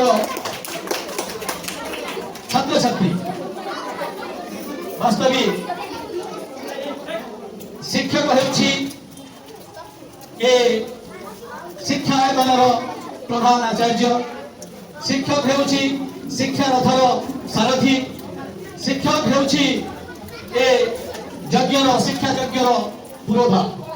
ସମସ୍ତଙ୍କୁ ମୋର ଅନ୍ତରର ଗଭୀରତମ ପ୍ରଦେଶରୁ ସମ୍ମାନ ଜଣାଉଛି। ଜୀବନର ପ୍ରତ୍ୟେକ ବିଦାୟ ବେଳା ଦୁଃଖଦ, ହେଲେ ତାକୁ ଏଡ଼େଇ ଦିଆଯାଇପାରେ ନା। ସରକାରଙ୍କର ନିୟମ ଅନୁଯାୟୀ 60 ବର୍ଷ ହେଇଗଲେ ଆମକୁ ଅବସର ନେବାକୁ ହିଁ ପଡ଼ିବ। ଯେତେ ଚାହିଁଲେ ବି ଆମେ ସାରଙ୍କୁ ଆଉ ଅଟକେଇ ପାରିବା ନାହିଁ, ସେ ନିଶ୍ଚିତ ଅବସର ନେବେ। ଏ ଦୁନିଆ ରଙ୍ଗମଞ୍ଚ ଆମେ ଅଭିନେତା, ଏ ଦୁନିଆ ରଙ୍ଗମଞ୍ଚ ଆମେ ଅଭିନେତା। କିଏ ବା ଶିକ୍ଷକ ଏଠି, କିଏ ବା ଜନତା, କିଏ ବା ଶିକ୍ଷକ ଏଠି, କିଏ ବା ଜନତା। ଅଭିନୟ ସାଙ୍ଗ ହେବ ଯେ କାଳେ ଯାହାର, ଅଭିନୟ ସାଙ୍ଗ ହେବ ଯେ କାଳେ ଯାହାର। ଚାଲିଯିବେ ନେଇ ବନ୍ଧୁ ଶିକ୍ଷା ଅବସର। ଯାଉ ସାର୍ଙ୍କର ଆଜି ଅବସର ଦିନ। ମନୋରଞ୍ଜନ ସାର୍ଙ୍କ ବିଷୟରେ କହିବାକୁ ଗଲେ ପ୍ରକୃତରେ ସେ ଜଣେ ରିସୋର୍ସଫୁଲ ଟିଚର। ଶିକ୍ଷକତା ପାଇଁ ତାଙ୍କ ଭିତରେ ଥିବା ଦକ୍ଷତା କିଛି କମ୍ ନୁହେଁ। ଯେତିକି ମୁଁ ଜାଣିଛି ତାଙ୍କର ଶିକ୍ଷକତା ଭିତରେ ସେ ଖାଲି ଶିକ୍ଷକ ହେଇ ରହିନାହାନ୍ତି, ସେ ଆମର CRCC ମଧ୍ୟ ହେଇଥିଲେ ଏବଂ ଏଥିସହିତ ସେ ଏଠି ମଧ୍ୟ ପ୍ରଧାନ ଶିକ୍ଷକ ଭୂମିକାରେ ମଧ୍ୟ ଅବତୀର୍ଣ୍ଣ ହେଇଥିଲେ। ଶିକ୍ଷକ ଜୀବନ ସେତିକି ବେଳେ ଜଣା ପଡ଼େ। ପିଲାମାନେ ତମେ ଯଦି କହିବ ତାହେଲେ ହବ, ଡାକିବେ ଧର ଏ ଛୁଆ ଟିକେ ପାଟି ବନ୍ଦ କର। ଆକାଶର ପରିଚୟ ହେଉଛି ତାର ନୀଳ ରଙ୍ଗରୁ, ବୃକ୍ଷର ପରିଚୟ ହେଉଛି ତାର ସ୍ୱାଦିଷ୍ଟ ଫଳରୁ, ଆଉ ଶିକ୍ଷକ ପରିଚୟ ହେଉଛି ତାର ବ୍ୟବହାରରୁ। ତାର ଶିକ୍ଷକତା ଜୀବନ ଭିତରେ ଘଟି ଯାଇଥିବା ଦକ୍ଷତା ସମୃଦ୍ଧିକୁ ନେଇ ସେ ଗର୍ବିତ ହୁଏ। ଏଣୁ ମନୋରଞ୍ଜନ ସାର୍ ଏଇଭଳି ଜଣେ ଶିକ୍ଷକ ଯାହାଙ୍କର କଥାର ଶୈଳୀ, ବ୍ୟବହାର, ଶିକ୍ଷାର ଚାତୁରୀ ସମସ୍ତଙ୍କୁ ମନୋମୁଗ୍ଧ କରିଥାଏ। ଯାହା ହଉ, ଆଉ ବିଶେଷ କିଛି ମୁଁ କହିବାକୁ ଚାହୁଁଛି ଯେ ଅବଶିଷ୍ଟ ଜୀବନ, ଚାକିରି ତ ସରିଗଲା, 60 ବର୍ଷ ପୁରିଗଲା, ଚାକିରି ସରିଗଲା, ଅବସର ନେଇଗଲେ। ଜୀବନ ଆରମ୍ଭ ହୁଏ 60 ବର୍ଷରୁ, ଜୀବନ ଆରମ୍ଭ ହୁଏ ନା ସେଇ ଜନ୍ମରୁ ବୋଲି କହିଦେଲେ ସମ୍ପୂର୍ଣ୍ଣ ଠିକ ହବନି। ଅବଶିଷ୍ଟ ଜୀବନ କେମିତି ସୁଖରେ କଟିବ, ଅବଶିଷ୍ଟ ଜୀବନ କେମିତି ଶାନ୍ତିରେ କଟିବ, ସେଥିପାଇଁ ସାର୍ଙ୍କୁ ଆହୁରି ପୁଣି ସଜାଗ ହେବାକୁ ପଡ଼ିବ। ଏଣୁ ଅବଶିଷ୍ଟ ଜୀବନ ପାଇଁ ସେ ଏବେଠୁ ପ୍ରିପାର ହେବେ। এই শিক্ষায়তନରେ ଯାହାକୁ ଦୀର୍ଘ 35 ବର୍ଷ ହେଲା 1991 ମସିହାରୁ ଶିକ୍ଷକତା ଆରମ୍ଭ କରି 2024 ମସିହା ପର୍ଯ୍ୟନ୍ତ ଯିଏ ପିଲାମାନଙ୍କ ଗହଣରେ କଟେଇଛନ୍ତି, ଆଉ ଅବଶିଷ୍ଟ ଜୀବନ ମଧ୍ୟ କଟେଇବା ପାଇଁ ମୁଁ ଅନୁରୋଧ କରିବି। ଏ ବିଦ୍ୟାଳୟକୁ ସାହାଯ୍ୟ କରିବା ପାଇଁ, ଏ ବିଦ୍ୟାଳୟର ଯେଉଁ ପରିସ୍ଥିତି, ଜଣିଏ ମାତ୍ର ଶିକ୍ଷକ, ସରକାରଙ୍କର ଯେଉଁ ବ୍ୟବସ୍ଥା ଏବଂ ସତ କହିବାକୁ ଗଲେ ପ୍ରଧାନ ଶିକ୍ଷକ ହେଉଛି ଗୋଟେ ଅସହାୟ ଜୀବ। ଯେଉଁମାନେ ପ୍ରଧାନ ଶିକ୍ଷକ ଅଛନ୍ତି ସେମାନେ ଅସହାୟ ଜୀବ କହିଲେ ଅତ୍ୟୁକ୍ତି ହେବ ନାହିଁ। ଶିକ୍ଷା ବ୍ୟବସ୍ଥାକୁ ମାନି ଚଳିବା, ସରକାରଙ୍କ ହୁକୁମ ମାନି ଚଳିବା କେତେ ଯେ କଷ୍ଟ, ବିଦ୍ୟାଳୟକୁ ଚଳାଇବା କେତେ ଯେ କଷ୍ଟ, ସହକର୍ମୀମାନଙ୍କୁ ନେଇ ଚଳିବା କେତେ ଯେ କଷ୍ଟ, ତାହା କେହି ବିଶ୍ୱାସ କରିପାରିବେ ନାହିଁ। ତେବେ ସେ ଯାହା ହଉ, ଏଇଭଳି ପରିସ୍ଥିତିରେ ଏ ବିଦ୍ୟାଳୟକୁ ସାର୍ ପୁନର୍ବାର ସହଯୋଗ କରି ହାତ ବଢ଼ାନ୍ତୁ, ଆଉ ତାଙ୍କର ଅବଶିଷ୍ଟ ଜୀବନ ସୁଖ ଶାନ୍ତିରେ କଟି ଯାଉ। ଏତିକି କହି ମୋର କଥାକୁ ବିଶ୍ରାମ ଦେଉଛି। ଜୟ ଜଗନ୍ନାଥ, ଜୟ ଜଗନ୍ନାଥ, ଜୟ ଜଗନ୍ନାଥ। ଧନ୍ୟବାଦ ସାର୍, ତାଙ୍କର ଅତି ସୁନ୍ଦର ଭାବରେ ମତ ଦେଇଥିଲେ ଏବଂ ପ୍ରଧାନ ଶିକ୍ଷକଙ୍କ ବିଷୟରେ ଯେଉଁ କଥାଟି କହିଥିଲେ ମୋର ହୃଦୟକୁ ବହୁତ ପାଇଛି। ଯେ ପୁରା ନିଛକ ସତ୍ୟ କଥା କହିଥିଲେ। ତେଣୁ ତାଙ୍କୁ ଆଉ ଥରେ ସାର୍ଙ୍କୁ ଧନ୍ୟବାଦ ଦେଉଛି। ବର୍ତ୍ତମାନ ଆମ ଗଣରେ ଅଛନ୍ତି ମନୋରଞ୍ଜନ ସାର୍ଙ୍କ ସୁପୁତ୍ରୀ ଶୁଭଶ୍ରୀ ଜେନା, ତାଙ୍କୁ ବର୍ତ୍ତମାନ ଅନୁରୋଧ କରୁଛି ସେ ତାଙ୍କର ଅଭିଭାଷଣ ରଖିବେ। ଏଥିରେ ଉପସ୍ଥିତ ଥିବା ସଭାପତି ସମସ୍ତଙ୍କୁ ମୁଁ ପ୍ରଣାମ ଜଣାଇବି। ଆଉ ସମସ୍ତେ ଶିକ୍ଷକ ଶିକ୍ଷୟତ୍ରୀ ମୋର ପ୍ରଣାମ ଜଣାଇକି କହିବି ଆଜି ହେଉଛି ବାପାଙ୍କର ବିଦାୟକାଳୀନ ଯେଉଁଟାକି ଆମେ ଛୋଟବେଳେ ଦେଖିଛୁ ସିଏ ସମସ୍ତଙ୍କୁ ଜ୍ଞାନ କିନ୍ତୁ ଆଜି ଆମେ ତାଙ୍କର ଏହି ସଭାରେ ଉପସ୍ଥିତ ହେଇକି ଜାଣିକି ବାପାଙ୍କର ଏଇ ଅବସରକାଳୀନ ଜୀବନ ବହୁତ ଭଲରେ ରହୁ। ଆମେ ଦି ଭଉଣୀ କିନ୍ତୁ ବାପା କେବେ ଆମକୁ ସେମିତି ଝିଅ ଭଳିଆ ଦେଖିନାହାନ୍ତି ସବୁବେଳେ କୁହନ୍ତି କି ଆମେ ତାଙ୍କ ପୁଅ ଆଉ ଆମକୁ କେବେ ବି ସେତିକି ଫ୍ରିଡମ୍ ଦେଇଛନ୍ତି ଆମେ ଆମର ସବୁ ଡିସିସନ୍ ନେଇପାରିବା ଆଉ ଜଣେ ମୋ ଜୀବନରେ ବହୁତ ସରଳ ଲୋକ ଯିଏକି ମୁଁ ବାପାଙ୍କୁ ଦେଖିଛି ଯେଉଁଠିକି ବି ଆମେ ଯାଉ ସମସ୍ତେ କୁହନ୍ତି କି ଆମ ବାପାଙ୍କର ପ୍ରଫେସନ୍ କହିବା ଆଗରୁ ସେମାନେ ବି କହିଦିଅନ୍ତି କି ବାପା ଜଣେ ଆମର ଶିକ୍ଷକ ହେଇଥିଲେ କାହିଁକିନା ଆମର ଏତେ ସରଳ ଆମେ ଯେଉଁ ସରଳତା ସଂସ୍କାର ପାଇଛୁ ସେଟା ଛୋଟବେଳୁ ବାପାଙ୍କ ଠାରୁ ପାଇଛୁ ଆଉ ସବୁବେଳେ କୁହନ୍ତି କି ସବୁବେଳେ ତମ ଆମ୍ବିସନ୍ଟା ସବୁବେଳେ ଉଚ୍ଚ ରଖିବ ଆଉ ସମସ୍ତଙ୍କୁ ଦେଖେଇବନି ତମେ ବହୁତ ସରଳ ଆଉ କେବେ ବି ଗର୍ବ କରି କୌଣସି ଝିଅକୁ ବି ଦେଖେଇବନି ତ ଆଜି ଏଇ ସଭାରେ ବାପାଙ୍କ ଇଏରେ ଉପସ୍ଥିତ ହେଇକି ମତେ ଲାଗୁଛି ଆଉ ବାପାଙ୍କର ଏଇ ଅବସରକାଳୀନ ଜୀବନ ନିରୋଗୀ ହବାକୁ ଚାହୁଁଛି ଆଉ ଆମେ ତାଙ୍କୁ ଆମେ ଏବେ ଯୋଉଠି ପହଞ୍ଚିଛୁ ତାଙ୍କ ପାଇଁ ପହଞ୍ଚିଛୁ ସେ ଦିଟା କ୍ଲଷ୍ଟର ଦାୟିତ୍ୱରେ ଥିଲେ ମଧ୍ୟ ଆମର ଯେବେ ବି ଯାହା ବି ଦରକାର ବାପା କେବେ କହିନାହାନ୍ତି କି ମୁଁ ଟେନସନରେ ଅଛି କରିପାରିବିନି ତ ସବୁବେଳେ ଆମକୁ ସାହାଯ୍ୟ କରିଛନ୍ତି ଆଉ ତାଙ୍କଠାରୁ ଆମେ ଶିଖିଛୁ କି କେତେ ଟେନସନରେ ରହିଲେ ବି ଆମେ ସମସ୍ତଙ୍କ କଥା ବୁଝିପାରିବା ଆଉ ସବୁ ଯାହା ବି ବାପା କହିଛନ୍ତି ତାଙ୍କ 32 ବର୍ଷ ବୟସରେ 32 ବର୍ଷ ସରକାରୀ ଚାକିରି ସମୟରେ ସେ ତ ମାନେ କହିହେବନି ଆଉ ସବୁ ଆମେ ଗର୍ବ ହେଇକି ମାନେ ତ ସେଇଟା ମୃତ୍ୟୁ ତ ସେଇଟା ସମସ୍ତେ ଜାଣିଛନ୍ତି ଯେମିତି ଆମେ ଯେତେବେଳେ ବି ଜଏନ୍ କରୁ କୌଣସି ସେତେବେଳେ ଆମେ ଏକାସାଙ୍ଗେ ଜଏନ୍ କରିଥାଉ ସେତେବେଳେ କେହି ବି ଆମ ସହିତ ନଥାନ୍ତି ଏ ବିଦାୟକାଳୀନ ଏଇଟା ଏତେ ଯୋଉଠିକି ଆମେ ଆମର ସବୁ 32 ବର୍ଷ ଜୀବନର ଯେଉଁ ସର୍ଭିସରେ ଆମେ କେତେ ପାଇଛୁ ଆମେ ଯେଉଁ କେତେଗୁଡ଼େ ସ୍ମୃତି ଅଛି ସେଇଟାକୁ ଆମେ ଆମର ଏଠି ଉପସ୍ଥିତ ଯେତିକି ବି ଅଛନ୍ତି ସମସ୍ତଙ୍କ ଭଲ ପାଇବା ସେ ସେତିକି ଜାଣିପାରୁଥିବେ କି ସେ କେତେ ଆଚିଭ୍ କରିଛନ୍ତି ତ ସିଏ ତାଙ୍କ 32 ବର୍ଷ ସର୍ଭିସ ଭିତରେ ତ ବହୁତ କିଛି କରିଛନ୍ତି ତ ସେଇଟା ତ କହି ହେବନି ଜଗନ୍ନାଥଙ୍କ ପାଖରେ ଏତିକି କହିବି କି ଆମେ ଏବେ ଯୋଉଠି ପହଞ୍ଚିଛୁ ତାଙ୍କ ପାଇଁ ପହଞ୍ଚିଛୁ ଆଉ ତାଙ୍କ ଆଶୀର୍ବାଦ ରହିଲେ ଆମେ ବହୁତ ଆଗକୁ ବି ଯାଇପାରିବୁ ସେ ସବୁବେଳେ ଚାହାନ୍ତି କି ତାଙ୍କ ରିଟାୟାରମେଣ୍ଟ ପୂର୍ବରୁ ଆମ 3 ଜଣଙ୍କ ଭିତରୁ କେହି ବି ଏଇ ଶିକ୍ଷକତା ପ୍ରଫେସନକୁ ଆସନ୍ତୁ ବୋଲି ଆମେ ଯଦି ଆସୁଛନ୍ତି ସର୍ଭିସ ପାଇଲେ ବି ସିଏ ସବୁବେଳେ ଚାହାନ୍ତି କି ଆମେ ଏଇ ପ୍ରଫେସନକୁ ଆସୁ ବୋଲି ତ ଜଗନ୍ନାଥଙ୍କ ଇଚ୍ଛା ହେଲେ ଆମେ ସେଇ ପ୍ରଫେସନକୁ କେହି ଆସିପାରିବୁ ତ ମୁଁ ଏତିକି କହି ବାପାଙ୍କୁ ଧନ୍ୟବାଦ ଜଣାଇବି ସମସ୍ତେ ସମୟ ବାହାର କରି ଏଠି ଉପସ୍ଥିତ ହେଇଛନ୍ତି ତାଙ୍କ ବିଦାୟକାଳୀନ ସମ୍ବର୍ଦ୍ଧନାରେ ତ ସାରେ ପୁରା ଭଲ ପାଉଛନ୍ତି ତ ଏତିକି ଧନ୍ୟବାଦ।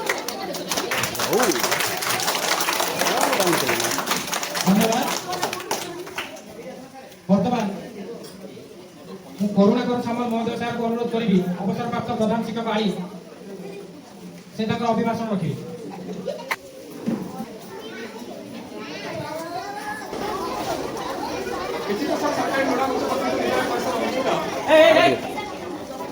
ଅବସରକାଳୀନ ସମ୍ବର୍ଦ୍ଧନା ସଭାର ବରେଣ୍ୟ ସଭାପତି ବରେଣ୍ୟ ମୁଖ୍ୟ ବକ୍ତା ରାଷ୍ଟ୍ରପତି ପୁରସ୍କାରପ୍ରାପ୍ତ ପଣ୍ଡିତ ମହେଶ୍ୱର ନନ୍ଦ ମହୋଦୟ ଏବଂ ଏହି ଅନୁଷ୍ଠାନର ବିଦ୍ୟାଳୟ ପରିଚାଳନା କମିଟିର ସଭାପତି ମହୋଦୟ ଯାହାଙ୍କ ପାଇଁ ଆଜିର ଏହି ବିଶେଷ କାର୍ଯ୍ୟକ୍ରମ ଆୟୋଜନ ସେ ହେଉଛନ୍ତି ବନ୍ଧୁ ମନୋରଞ୍ଜନ ଜେନା ଯିଏକି ଆଜି ତାଙ୍କର ଅବସର ଦିନ ଯାହା ଆଜି ଏହି ଅବସରକାଳୀନ ସମ୍ବର୍ଦ୍ଧନା ସଭାରେ ଉପସ୍ଥିତ ବିଭିନ୍ନ ବିଦ୍ୟାଳୟରୁ ଆସିଥିବା ଶିକ୍ଷକ ଶିକ୍ଷୟିତ୍ରୀ ଏବଂ ଏହି ଅନୁଷ୍ଠାନରେ ଅଧ୍ୟୟନରତ ଶ୍ରଦ୍ଧା ଛାତ୍ରଛାତ୍ରୀ ସମସ୍ତଙ୍କୁ ଆନ୍ତରିକ ଶ୍ରଦ୍ଧା ଓ ସମ୍ମାନ ଯେ ଆଜି ମନୋରଞ୍ଜନ ସାର୍ଙ୍କର ଅବସର ପାଇଁ ଏହି ଯେଉଁ ସଭାର ଆୟୋଜନ କରାଯାଇଛି ଯେଉଁମାନେ ବି ଆଜି ସରକାରୀ ଶିକ୍ଷକ ବା ଏହି ଆଞ୍ଚଳିକ ସାଧାରଣ କେନ୍ଦ୍ର ମୋବାଇଲ କନେକ୍ଟ ଅଛି ସାର୍ ପଢ଼ୁଛନ୍ତି ଆମ ମୋବାଇଲ ଫୋନ୍ କନେକ୍ଟ ଅଛି କାର୍ଯ୍ୟକାରୀ ପ୍ରଧାନ ଶିକ୍ଷକ ଭାବରେ କାର୍ଯ୍ୟ କରନ୍ତି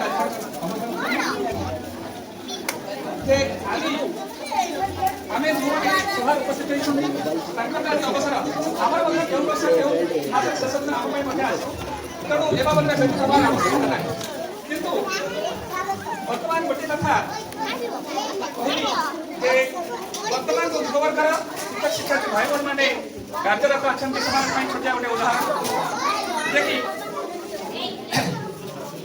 ଯେତେବେଳେ ରାମ ବନବାସ ଗଲେ ସେତେବେଳେ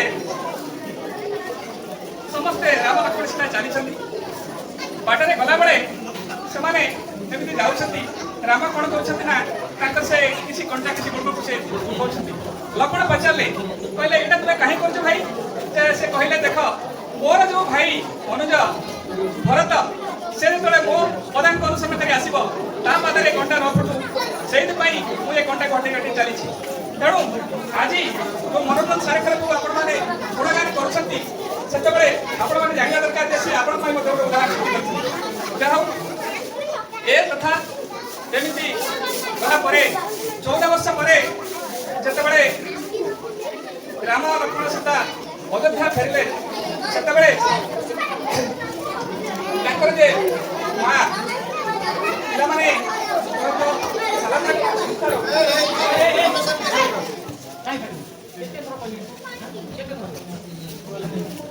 तेणु तांकर माँ कही प्रथम रोषे करी बाढ़ीदे राम को पचारे बाबा ये जो रोषे केमती लगे से गोटे कथा कहले कहले मैंने मुझे सब भल हो किंतु तापर सुमित्रा रोषे कले दिन रोषे कर बांटला से जिते सुमित्रा पचारे से से राम से गोटे कथा कहले तुम सब भल हो किंतु तापर माँ जे कौशल्या से रोषे कर बांटिले सी पचारे कहले अरे बाप तू जहाँ खाऊ तो बनई दे से कहले माँ सब है किंतु तापर ये तीन माँ गला किंतु शेष आसिले सीधा कहले मुझे रोषे कर देखिए मो किंतु अच्छी कि ना तेणु से कौन कले ना से निजे रोषे करदे रोषे कर खाया बाड़ी सारा पर से आगे 10 ग्राम खंड मारदे कहले बोध हुए किंतुटा मो उठी जाइए किसी समय खाई सारा किसी समय पर से राम को किसी पचारे राम किसी पचारे ना किसी समय पर से देखते राम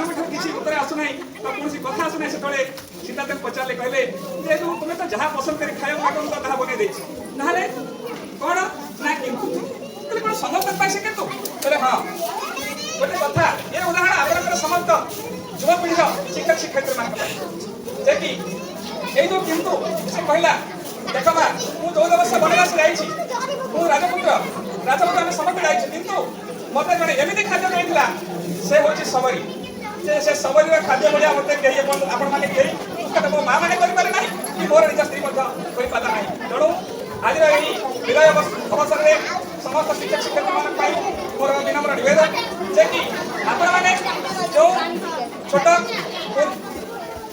जो राधा को पाई जो कुनी कुनी सीता को पाई आपण मैंने से भली सबरी है पिला जदि से प्रकार खाद्य जोगाई देवे निश्चित भाव से आप गुणगान करेंगे आम शिक्षक काटर किसी साहय पाई गुणगान कर किंतु गोटे कथा गुणगान कर भविष्य तेणु सदा पदे प्रति आम प्रति हेले से निश्चित भाव में आमको सम्मान देवे और समाज निश्चित भाव में आग को बढ़ जहाँ मनोरंजन बाबू विषय विशेष किसी कह ना मुझे यूट्यूब 1985 मसीह जॉइन कली से हुए मंजन सारे शिक्षकता करुले 1991 मसीह से चाकरी कले किंतु से शिक्षक मान सम्मान करती और भल पाती ये कथा भाषा में कही ना तेणु जहाँ ये कही मोर वक्तव्य शेष कर भगवान के प्रार्थना करुँगी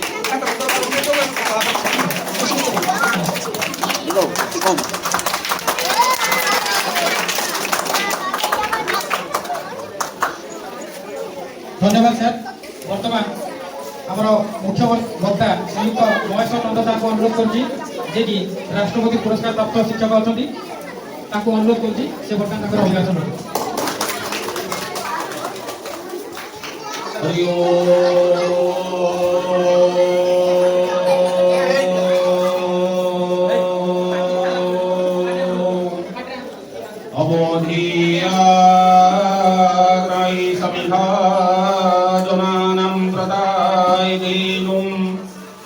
इवायते मृषा संजना इव जमुदिहाना सहस्रदेना गमसो हाइरभा जमवेद ओम शांति आज मनोरंजन सार विदायकालीन संबर्धना सभार मान्य सभापति जी संचालक महोदय एवं परिचालना कमिटी सभापति महोदय एवं जहाँ को नहीं आज ये अनुष्ठान ये सभा श्रीमंत से होती सर्वमान्य मनोरंजन सार मुझे यही कथा कहवाक चाहे जे सारंकर आज विदायकालीन संबर्धना सभा संपर्क में किसी आमको जानवा निहाती दरकार संपर्क में न जाने आम कौन करवा तेणु मनोरंजन सारंकर पूर्वज नकुलचरण जेना महोदय एकाधार समग्र केन्द्रापड़ा जिलार जड़े महान ज्ञानी गुणी एवं विशिष्ट शिक्षाविद हो 1950 मसीह जिते आड़ी हाईस्कूल स्थापन है तत्काल समय प्रधान शिक्षक भाव में नियुक्ति दि जाता परवर्ती समय गोदावरी विद्याभवन प्रधान दिवंगत प्रधान शिक्षक वैकुंठनाथ मल्लिक महोदय किसी दिन प्रधान शिक्षक भाव में थी उभय चिंता कले आड़ी हाईस्कूल जदि हो पारे ये आड़ी राज्यर पश्चिमांचल गोदावरी विद्याभवन हो न पार कहीं तेणु से महानस तीर्थ पुरस्कार शिक्षाविद द्वारा आज गोविंदपुर अंचल गोदावरी विद्याभवन स्थापित हो अंचल को शिक्षा क्षेत्र में विशेष प्रबोधि कहीं अस्वीकार कर सारंकर घर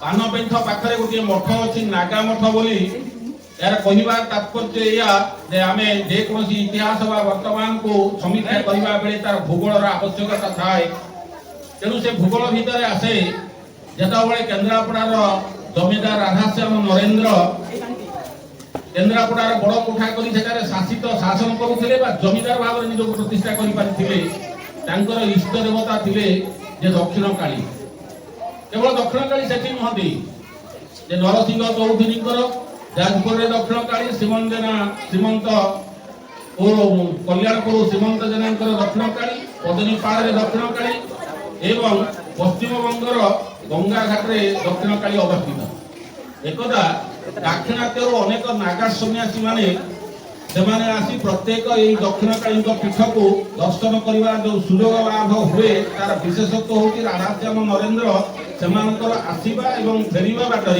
उभय समय खाइबा पीवा और रहिबार व्यवस्था कर इत अवसर दक्षिण काली को दर्शन कर दुई जन नागा सन्यासी आड़ी में आसी पहुंची धात्रीश्वर को दर्शन कर सारापर धात्रीश्वर अर्थात जो श्री श्री लक्ष्मीबरा विद्यमान कर पीठ हूँ धात्रीश्वर पीठ सेठार दर्शन कर पौलेस्ट आश्रम भाटुआगट मालापाटना पौलेस्ट समाधि पीठ को दर्शन करने से जिते दाक्षिणात्य को प्रत्याभूत हेबे तत्परवर्ती समय दुई जन जाक पथभ्रष्ट होगले एवं सिंगिरी बजार टीके आगक गले बाँ पटे गोटे मठ अच्छी से हूँ हलदिया बाजी मठ तेणु सेठारे जड़े बाबाजी रहीगले आउ जड़े पथभ्रष्ट हो नागा सन्यासी पड़े आसे पश्चिम को मुह कर नागा मठ गोटे स्थान जे बसंत बगीचार अनति दूर में नागा मठ आश्रम तेणु से नागा मठ आश्रम जड़े अध्यात्मवाद क्षेत्र हो मनोरंजन सारे जन्म ठार एजावत से अध्यात्म क्षेत्र में निजक तो समर्पित कर शिक्षक तो या कहुए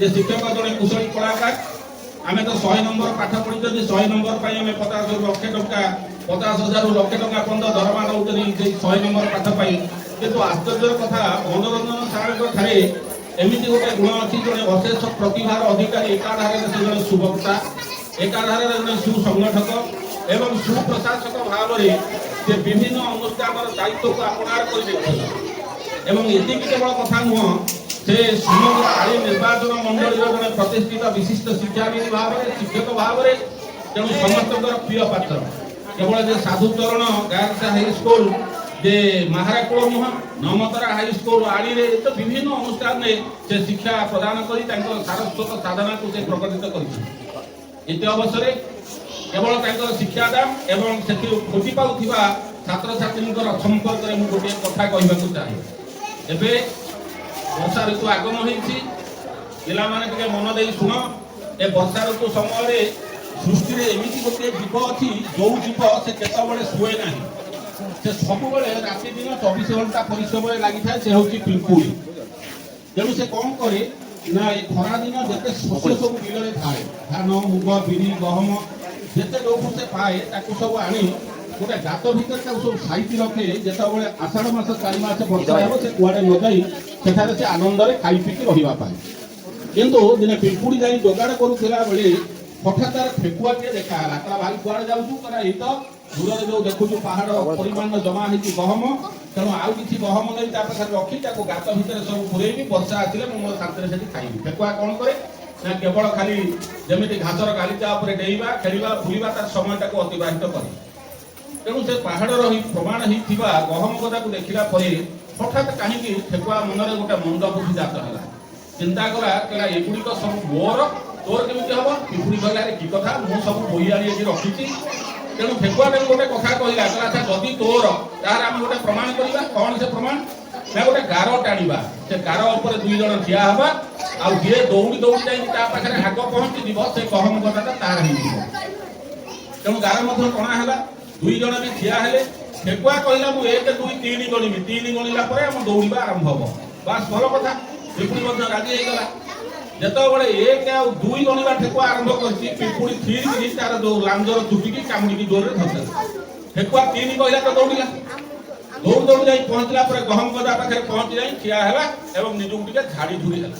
ଯେମିତି ଝାଡ଼ି ହେଇଛି ପିମ୍ପୁଡ଼ି ତାର ପାଟିଟାକୁ ଖୋଲିଦେଲା ଏବଂ ସେ ପବନରେ ଉଡ଼ି ଯାଇ ଗହମ ଗଦା ଉପରେ ବସିଗଲା। ଠେକୁଆ ବଡ଼ ପାଟିରେ ଚିନ୍ତା କଲା ଯାହା ହଉ ଏ ଗହମ ଗଦା ଗୁଡ଼ା ମୋର ହେଇଗଲା। ପିମ୍ପୁଡ଼ି କିନ୍ତୁ ଉପରେ ବସି କହୁଛି କହିଲା ଗହମ ଗଦା ତ ମୋର, ପରିଶ୍ରମ ତ କରିଛି ମୁଁ, ଆଉ ମୁଁ ତ ଗହମ ଗଦା ଉପରେ ମୁଁ ବସିଛି, ଏ ତ ମୋର। କାହିଁକି ଏ କଥାଟା କହିବାକୁ ଗଲି ନା ଏଇଥିପାଇଁ କହିଲି, ସାର୍ ଯେତେବେଳେ ଶିକ୍ଷାଦାନ କରନ୍ତି ସେତେବେଳେ ସେ ଗୋଟିଏ ଦିଗକୁ ନେଇନାହାନ୍ତି। ଗୋଟିଏ ପିଲାର ମାନସିକତା ଏବଂ ତାର ପାରିପାର୍ଶ୍ଵିକ ଆର୍ଥିକ ଅବସ୍ଥା ଏବଂ ତାର ଶାରୀରିକ ସମସ୍ୟା ଅନେକ କଥାକୁ ସାର୍ ବିଚାର କରି ଯୋଉ ଜ୍ଞାନ ପ୍ରଦାନ କରନ୍ତି, ଆମକୁ କିନ୍ତୁ ସାରଙ୍କର ପ୍ରତ୍ୟେକ କଥାକୁ, ପ୍ରତ୍ୟେକ କାର୍ଯ୍ୟକୁ, ପ୍ରତ୍ୟେକ ଉପଦେଶକୁ ଆମକୁ ସେଇ ପିମ୍ପୁଡ଼ି ଭଳି ତାକୁ କାମୁଡ଼ି ଧରିବାକୁ ପଡ଼ିବ। ଯଦି ଆମେ ସେଇଭଳି ଧରିପାରିବା ତାହେଲେ ଭବିଷ୍ୟତ ଜୀବନରେ କେବଳ ପିମ୍ପୁଡ଼ିର ଗହମ ଗଦା ନୁହଁ, ଆମେ ଏ ଆଳି ବ୍ଲକ ନୁହଁ ବିଭିନ୍ନ ସ୍ଥାନରେ ଆମେ ନିଜକୁ ପ୍ରତିଷ୍ଠିତ କରିପାରିବା। ତେଣୁ ପିଲାମାନେ ତୁମେମାନେ ସମସ୍ତେ ଚିନ୍ତା କର, ଯେତେବେଳେ ପର୍ଯ୍ୟନ୍ତ ତୁମକୁ ଯେଉଁ ସମୟ 10ଟାରୁ 4ଟା ପର୍ଯ୍ୟନ୍ତ ଏଠି ଅଟକା ଯାଇଛି ପାଠ ପଢ଼ିବା ପାଇଁ ବାପା ମା ଶ୍ରଦ୍ଧା କରି ପଠେଇଛନ୍ତି, ସେ ସମୟ ପର୍ଯ୍ୟନ୍ତ ତୁମେ ବିଚଳିତ ହୁଅ ନା। ସାର୍ ମାନଙ୍କର କଥା ମାନ, ଶିକ୍ଷା ଗ୍ରହଣ କର। ଏ ଆଳିମାଟି ତୁମର, ଆଉ ଭବିଷ୍ୟତ ତୁମେ ହଉଛ ଏ ଭାରତବର୍ଷର। ତେଣୁ ଏହି ଚିନ୍ତା କଲେ ଆମେ ନିଶ୍ଚିତ ଭାବରେ ନିଜକୁ ପ୍ରତିଷ୍ଠିତ କରିପାରିବା ଏବଂ ସର୍ବୋପରି ଆମ ଗାଁ, ଆମ ଅନୁଷ୍ଠାନ, ଆମ ଶିକ୍ଷକ ଏବଂ ଆମ ଅଭିଭାବକ ସମସ୍ତଙ୍କର ମଙ୍ଗଳ ପାଇଁ ପିଲାମାନେ ନିଜକୁ ନିଜେ ସମ୍ଭବତଃ ଚେଷ୍ଟା କରିବା ଏବଂ କର୍ତ୍ତବ୍ୟ କରିବା ପାଇଁ ମୁଁ ଆହ୍ୱାନ କରୁଛି। ଆଜି ସାର୍ଙ୍କର ଏହି ଅବସରକାଳୀନ ସଭାରେ କେତେ ଦୂର ଦୂରାନ୍ତରୁ ଯେଉଁ ଶିକ୍ଷକ ବନ୍ଧୁମାନେ ଆସି ଉପସ୍ଥିତ ଅଛନ୍ତି ସେମାନଙ୍କୁ ମୁଁ ସାଧୁବାଦ ଜଣାଉଛି, ଆନ୍ତରିକତା କୃତଜ୍ଞତା ଜଣାଉଛି। ଯାହା ହେଉ ଯେ ଆମ ଭିତରେ ଗୋଟେ ସଂଗଠିତ ଭାବରେ ସଂହତି ଅଛି, ଏକାଗ୍ରତା ଅଛି, ମୈତ୍ରୀ ଅଛି, ସମ୍ପ୍ରୀତି ଅଛି, ସଦ୍ଭାବ ଅଛି। ଏ ବାର୍ତ୍ତା ଏ ଅଞ୍ଚଳର ଅନ୍ୟ ଶିକ୍ଷକମାନଙ୍କ ପାଖରେ, ଅଭିଭାବକ ମାନଙ୍କ ନିକଟରେ ନିଶ୍ଚିତ ପହଞ୍ଚିବ, ଏଥିରେ ସନ୍ଦେହ ନାହିଁ। ତେଣୁ ଏ ଧାରା ଆଗାମୀ ଭବିଷ୍ୟତ ପାଇଁ ସଜ୍ଜନ ମଣ୍ଡଳୀ, ଶିକ୍ଷକ ବନ୍ଧୁ, ଅମୃତଗର୍ଭା ମାତୃମଣ୍ଡଳୀକୁ ପରାମର୍ଶ ଦେଇ ମୋର ଆଜିର ବକ୍ତବ୍ୟକୁ ଶେଷ କରୁଛି।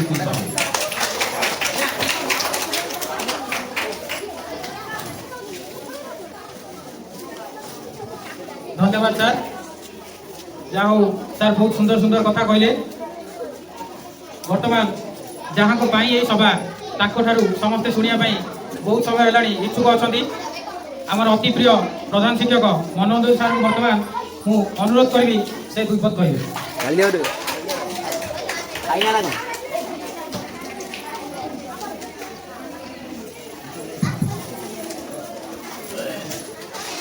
ପ୍ରଥମେ ଆମର ଯେ ଚିଫ୍ ସ୍ପିକର ଥିଲେ ମୁଖ୍ୟ ବକ୍ତା, ରାଷ୍ଟ୍ରପତି ପୁରସ୍କାର ପ୍ରାପ୍ତ ଶ୍ରୀଯୁକ୍ତ ମହେଶ୍ୱର ସାର୍, ଯାହା ହଉ ଆମେ ତାଙ୍କୁ ବକ୍ତା ଭାବରେ ପାଇ, ଅତିଥି ଭାବରେ ପାଇ ଆମ ବିଦ୍ୟାଳୟ ନିଶ୍ଚିତ ଭାବରେ ଗୌରବାନ୍ୱିତ।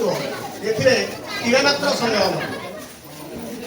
ତାଙ୍କୁ ମୁଁ ପୁଣି ଥରେ ମୋ ବିଦ୍ୟାଳୟ ତରଫରୁ, ଏ ଅଞ୍ଚଳ ତରଫରୁ ବା ଆମର ଏ ଏଜୁକେସନ ସିଷ୍ଟମ ତରଫରୁ, ପରମ୍ପରା ତରଫରୁ ଏ ଯେଉଁ ପୂଜ୍ୟ ପୂଜା ଚାଲିଛି ସେଥିପାଇଁ ତାଙ୍କ ପାଖରେ ଏ ଅନୁଷ୍ଠାନ ନିଶ୍ଚିତ ଭାବରେ କୃତଜ୍ଞ ରହିବ, ଏଥିରେ ଦ୍ୱିମତ ନାହିଁ। ମୁଁ ଆସିବି, ଏବେ ମୋର ବକ୍ତବ୍ୟ ଆରମ୍ଭ କରୁଛି। ସମ୍ମାନସ୍ପଦ ମଞ୍ଚାସୀନ ବରଣ୍ୟ ଅତିଥିଗଣ, ବରୀ ବ୍ଲକ ବିଞ୍ଝାରପୁର ବ୍ଲକ ତଥା ରାଜକନିକା ବ୍ଲକରୁ ଆସିଥିବା ଶିକ୍ଷକ ଶିକ୍ଷୟିତ୍ରୀ ବୃନ୍ଦ ଏବଂ ମୋ ସମ୍ମୁଖରେ ବସିଥିବା ଅତି ଆଦରର କୁନି କୁନି ଛାତ୍ରଛାତ୍ରୀ, ଗୋଟିଏ କଥା କହିବି, 1/1/1991 ଆଜି ହେଉଛି 2023 ଜୁନ 30 ତାରିଖ, ଦୀର୍ଘ 34 ବର୍ଷ 6 ମାସ। ତା ପୂର୍ବରୁ 4 ବର୍ଷ Gopabandhu nodal high school, SC high school, Balakati panchayat high school ଏବଂ କନିକା ବ୍ଲକ ସ୍ଥିତ ନନ୍ତରା ହାଇସ୍କୁଲ ଦୀର୍ଘ 4 ବର୍ଷ ହାଇସ୍କୁଲରେ ଶିକ୍ଷକତା କରିସାରିଲା ପରେ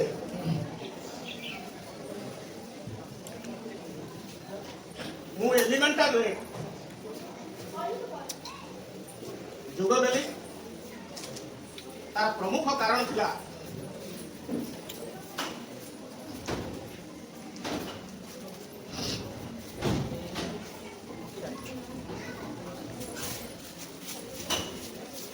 ଯେ କି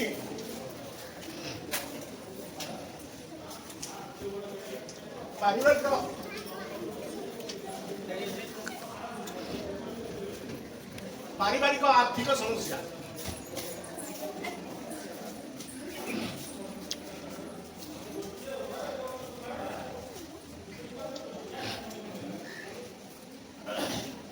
ଚାରୋଟି ହାଇସ୍କୁଲ ଛାଡ଼ିଲା ପରେ ଏଲିମେଣ୍ଟାରୀରେ ଯୋଗ ଦେଲି। ତାର 3 ବର୍ଷ ପରେ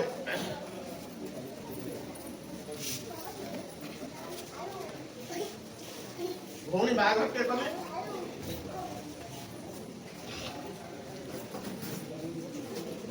ଏବଂ ପିଲାମାନଙ୍କୁ ଯତ୍ପର ମାସେ ସଂସ୍କାର ଦେଇଛି।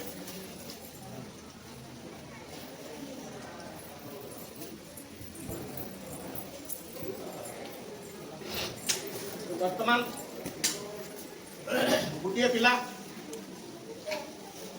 ଓଡ଼ିଶା ଜଳ ସମ୍ପଦ ବିଭାଗରେ ଓଭରସିଅର ଅଛି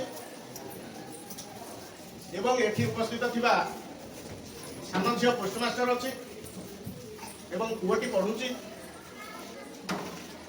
ଶିକ୍ଷା ଜୀବନରେ ଏତିକି କରିଛି ଯେ କି ପିଲାଙ୍କୁ ସଂସ୍କାର ଦେବା ସହିତ ମୁଁ ପ୍ରାୟ 4ଟି ବ୍ଲକରେ ଶିକ୍ଷାଦାନ କରିଛି। ଆପଣମାନେ ଜାଣି ଆଶ୍ଚର୍ଯ୍ୟ ହେବେ, ମୁଁ 11ଟା କଲେଜରେ ଅଧ୍ୟୟନ କରିଛି। ଖୋର୍ଦ୍ଧା ଯାଇଥିଲି, ସେଠି 15 ଦିନ ରହି ପିଏନ୍ କଲେଜରେ ପଢୁଛି। ରେଭେନ୍ସା କଲେଜରେ କିଛି ଦିନ ପଢୁଛି।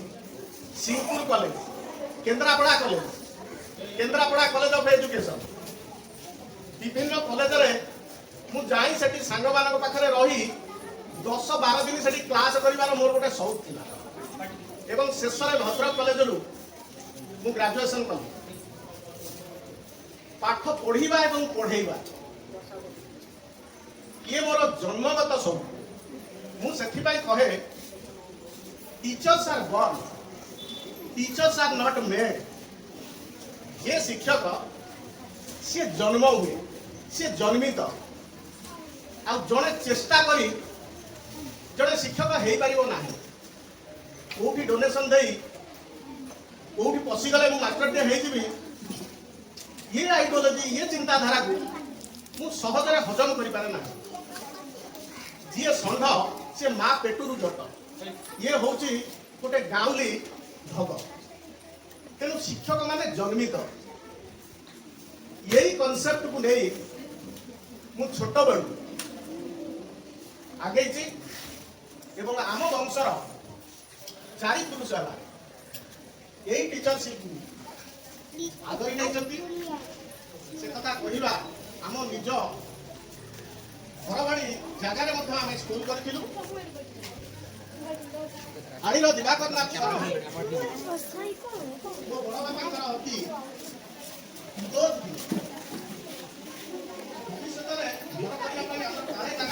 ବ୍ରିଜ ପାଖରେ ଯୋଉ ପାନପେଣ୍ଠ ପ୍ରାଇମେରୀ ସ୍କୁଲ କାଦୁଅ ଗାରାରେ ସେଠି ଆମେ ସ୍କୁଲ କରିଛୁ। ଇଏ ହଉଛି ମୋ ବଂଶର ପରମ୍ପରା। ତେଣୁ ବର୍ତ୍ତମାନ ଗୋଟିଏ କଥା ମୁଁ କହିବି, ଆଜି ଯୋଉ ଶିକ୍ଷକ ଶିକ୍ଷୟିତ୍ରୀ ଅଛନ୍ତି, ଗୋଟିଏ ମୁଁ ମେସେଜ ଦେବି ମୋର ଏ ଅବସର ଜୀବନରେ। Teachers are not only the patriotic character of the state, they are the reverence of the state. ଶିକ୍ଷକ ମାନେ କେବଳ ଜାତୀୟ ଚରିତ୍ରର ଉପାଦାନ ନୁହନ୍ତି, ସାରା ଦେଶବାସୀଙ୍କର ଆସ୍ଥା ଭରସା ବିଶ୍ୱାସର ମଣିଷ। ସାରା ଦେଶ ଟିଚର୍ସକୁ ବିଶ୍ୱାସ କରନ୍ତି। ତା ପ୍ରତିଦାନରେ ଆମର ସେଇଭଳି କର୍ତ୍ତବ୍ୟ ଅଛି ଦେଶବାସୀଙ୍କ ନିକଟରେ। ଏହା ଯଦି ସମ୍ଭବ ହେଲା, ସାର୍ କହିଲା ଭଳିଆ ଏକ ସୁଦୃଢ଼ ସମାଜ ପ୍ରତିଷ୍ଠିତ ହେବ, ସ୍ପୋଣ୍ଟାନିୟସଲି ଦେଶ ଅଗ୍ରଗତି କରିବ। ଯଦି ଆମେ ପାଶ୍ଚାତ୍ୟ ଦେଶକୁ ଲକ୍ଷ୍ୟ କରିବା, ଫ୍ରାନ୍ସ ଗୋଟିଏ ଏତେ ଉନ୍ନତ ଦେଶ, ତାର ମୂଳରେ ଅଛି ଟିଚର୍ସ। ତାଙ୍କ ସମ୍ବିଧାନରେ ଲେଖା ଅଛି, teachers are only eligible persons to sit in the chair. କେବଳ ଚେୟାରରେ ବସିବା ପାଇଁ ଯୋଗ୍ୟ ହେଉଛନ୍ତି ଟିଚର୍ସ। ସେ ଦେଶ ଆଜି ଚରମ ସୀମାରେ ପହଞ୍ଚିଛି। So far as America is concerned, only two respected persons are there. One is the scientist, another is the teachers. America देश first priority will be given to scientists and then teachers. Japan, no teachers can be arrested without concern of the government. सरकार जे पर्यंत न चाहिए गोटे teacher को police DG SP छुई पारे ना। This is the system of their education. से देश टीचर को स्थिति रे रखे, से देश they can be the zenith of civilization. सभ्यता चरम सीमारे से पहुंचे। तेणु समस्त को निवेदन करुछि, जति को उपस्थित अछन 200 इनवाइटेड गेस्ट, 200 इनवाइटेड गेस्ट वर्तमान दे आर काउंटेड 10-15 जन उपस्थित अछन। तथापि मु खुशी कहीं आकाश रे लक्ष लक्ष तारा अछन, संध्यारे आलोक दियंती नाही, गोटिए चंद्रमा सारा पृथ्वी को आलोकित करते। जितने उपस्थित अच्छा I am over please 200 invited guest 200 जा हो समय अतिक्रांत पिला 8टा बेलू आसिले। आउ गोटे कथा कहबी, जोड़े टीचर गोटे पॉजिटिव सोच नो, सकारात्मक मनोभाव नो, क्लासरूम ट्रांजैक्शन करू, निजर पुओ झियो भाई पिला भावतु निश्चित शिक्षा एक संस्कारित हम, ए सन्देह ना। आज ये पवित्र दिवस रे आम भारतर आध्यात्मिक जो गुरु माने थिले से मानक मु टिके स्मरण करिबी। सर्वश्री एकनाथ, गहिरनाथ, विभूतिनाथ, संत ज्ञानेश्वर, जोगी अनिर्वाण, गोविंदपाद, शंकराचार्य, शंकरानंद, विद्यारण्य, ताणुराम, दीनाराम,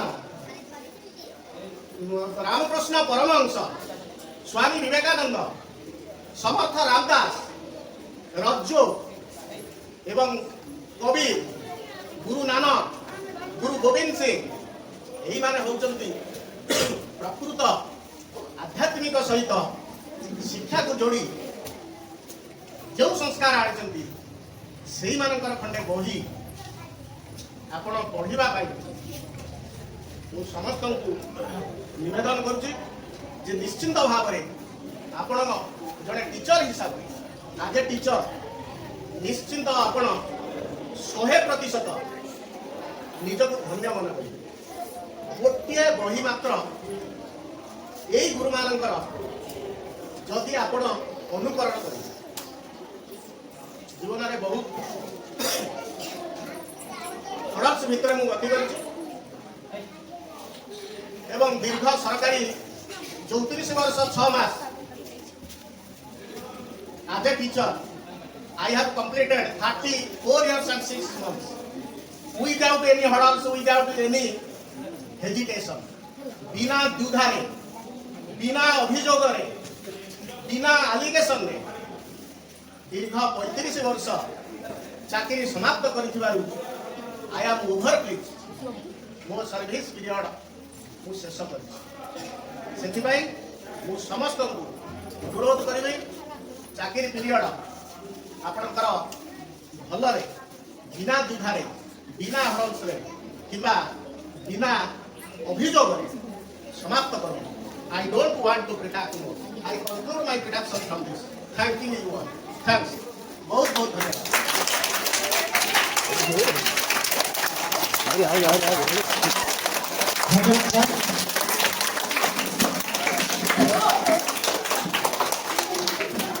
जगन्नाथ निकट ये प्रार्थना जे सार को अवसर जीवन बहुत भले भले कटू से सब निरव रुहतु एवं शिक्षादान प्रक्रियाटा सब आजीवन जारी रखु ये मो तरफ अनुरोध रर्तमान सभार सभापति घनश्याम दास सार को अनुरोध करी से अभिलाषण कर सम्मानीय उपस्थित शिक्षक एवं शिक्षिका वृंद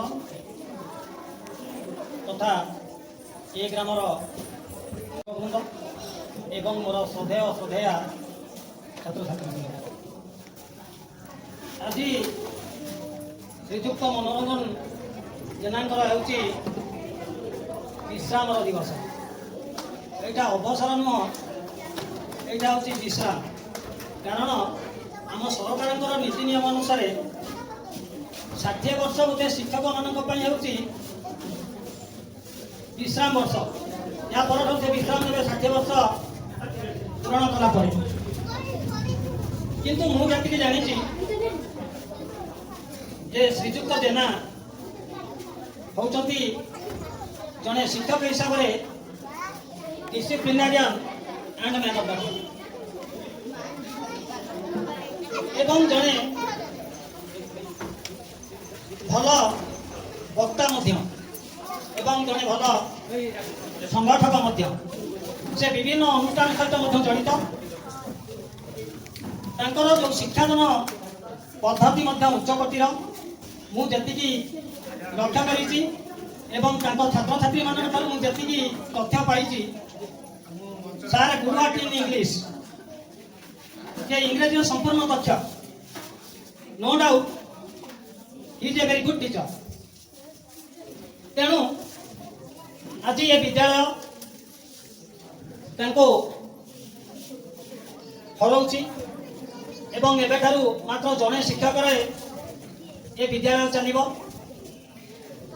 पूर्व जड़े शिक्षक महाशय अनुरोध करते सार को जे सारे विद्यालय को मझिरे मझिरे आसवाई कारण जेहेतु आम जड़े शिक्षक अच्छा से शिक्षक जनक 7टा श्रेणी जड़े शिक्षक ता भर प्रधान शिक्षक काम करेंगे तेणु साहाय्य करने से अनुरोध करते अनुरोध करुँची जे से ये विद्यालय को आसतु जिते इच्छा हो आसतु आ सब आम ग्राम तरफ ये विद्यालय फाटक उन्मुक्त एवं ये निकट अतीत यही विद्यालय बोधे 3 जन प्रधान शिक्षक अवसर नहीं सारे मो देखा भितर टी आगू गले ये बोधे 3 जन प्राक्तन प्रधान शिक्षक उपस्थित भी अच्छा श्रीजुक्त रवींद्र कुमार प्रधान श्रीजुक्त अक्षय कुमार दास एवं आम निरु सार आ प्रफुल्ल कुमार सामल 4 जन आपको लगे 5 जन बोधे आम खूब निकट अतीत आम देखा पाइलु किंतु ये विद्यालय हूँ एमती एक विद्यालय जो 7 ଜଣ ଶିକ୍ଷକ ଥିଲେ, ଆଜି ମାତ୍ର ଜଣେ ଶିକ୍ଷକରେ ଏ ବିଦ୍ୟାଳୟ ଚାଲିବ। କିନ୍ତୁ ଗୋଟିଏ ସୁଖର କଥା, ଯେତେବେଳେ 2 ଜଣ ଶିକ୍ଷକଙ୍କୁ ଆମର ଶିବ ସାର୍ ଏବଂ ଅନ୍ୟ ସୁନୀଲ ସାର୍ଙ୍କୁ ଏଠୁ ବିଦା କରି ଦିଆଗଲା, ସେତେବେଳେ ସାର୍ ସ୍ୱତଃପ୍ରବୃତ୍ତ ଭାବରେ ଏ ବିଦ୍ୟାଳୟରେ ସେ ଯୋଗ ଦେଇଥିଲେ। କାରଣ ଏ ବିଦ୍ୟାଳୟର କେତେ ଉନ୍ନତି ସେ ଚାହୁଁଥିଲେ ତାହା ଏଉଠୁ ସୁସ୍ପଷ୍ଟ। ଏବଂ ମୁଁ ଆଜି ମଧ୍ୟ ଦୁଃଖ ପ୍ରକାଶ କରୁଛି ଯେ ଏ ଅଞ୍ଚଳର ଆମର ଏ ଯେଉଁ 3 ଖଣ୍ଡ ଗାଁର ଯେଉଁ ପିଲାମାନେ ଏଠି ପଢ଼ୁଛନ୍ତି, ଆଜି ସେମାନେ ଯେ ପ୍ରପର ଶିକ୍ଷକ ପାଇପାରିବେ ନାହିଁ, ତେଣୁ ଠିକ୍ ଭାବରେ ଶିକ୍ଷା ମଧ୍ୟ ଦିଆଯାଇପାରିବ ନାହିଁ। ସରକାରଙ୍କର ବର୍ତ୍ତମାନ ଯେତେ ଗୁଡ଼ିଏ କାମ ରହିଛି, ଜଣେ ପ୍ରଧାନ ଶିକ୍ଷକ ସେ କାଗଜ କାମ କରୁ କରୁ ତାକୁ ସମୟ ପଳାଇଯିବ, ତା ଭିତରେ ସେ କେବେ ହେଲେ ଶିକ୍ଷାଦାନ ବି କରିପାରିବେ ନାହିଁ।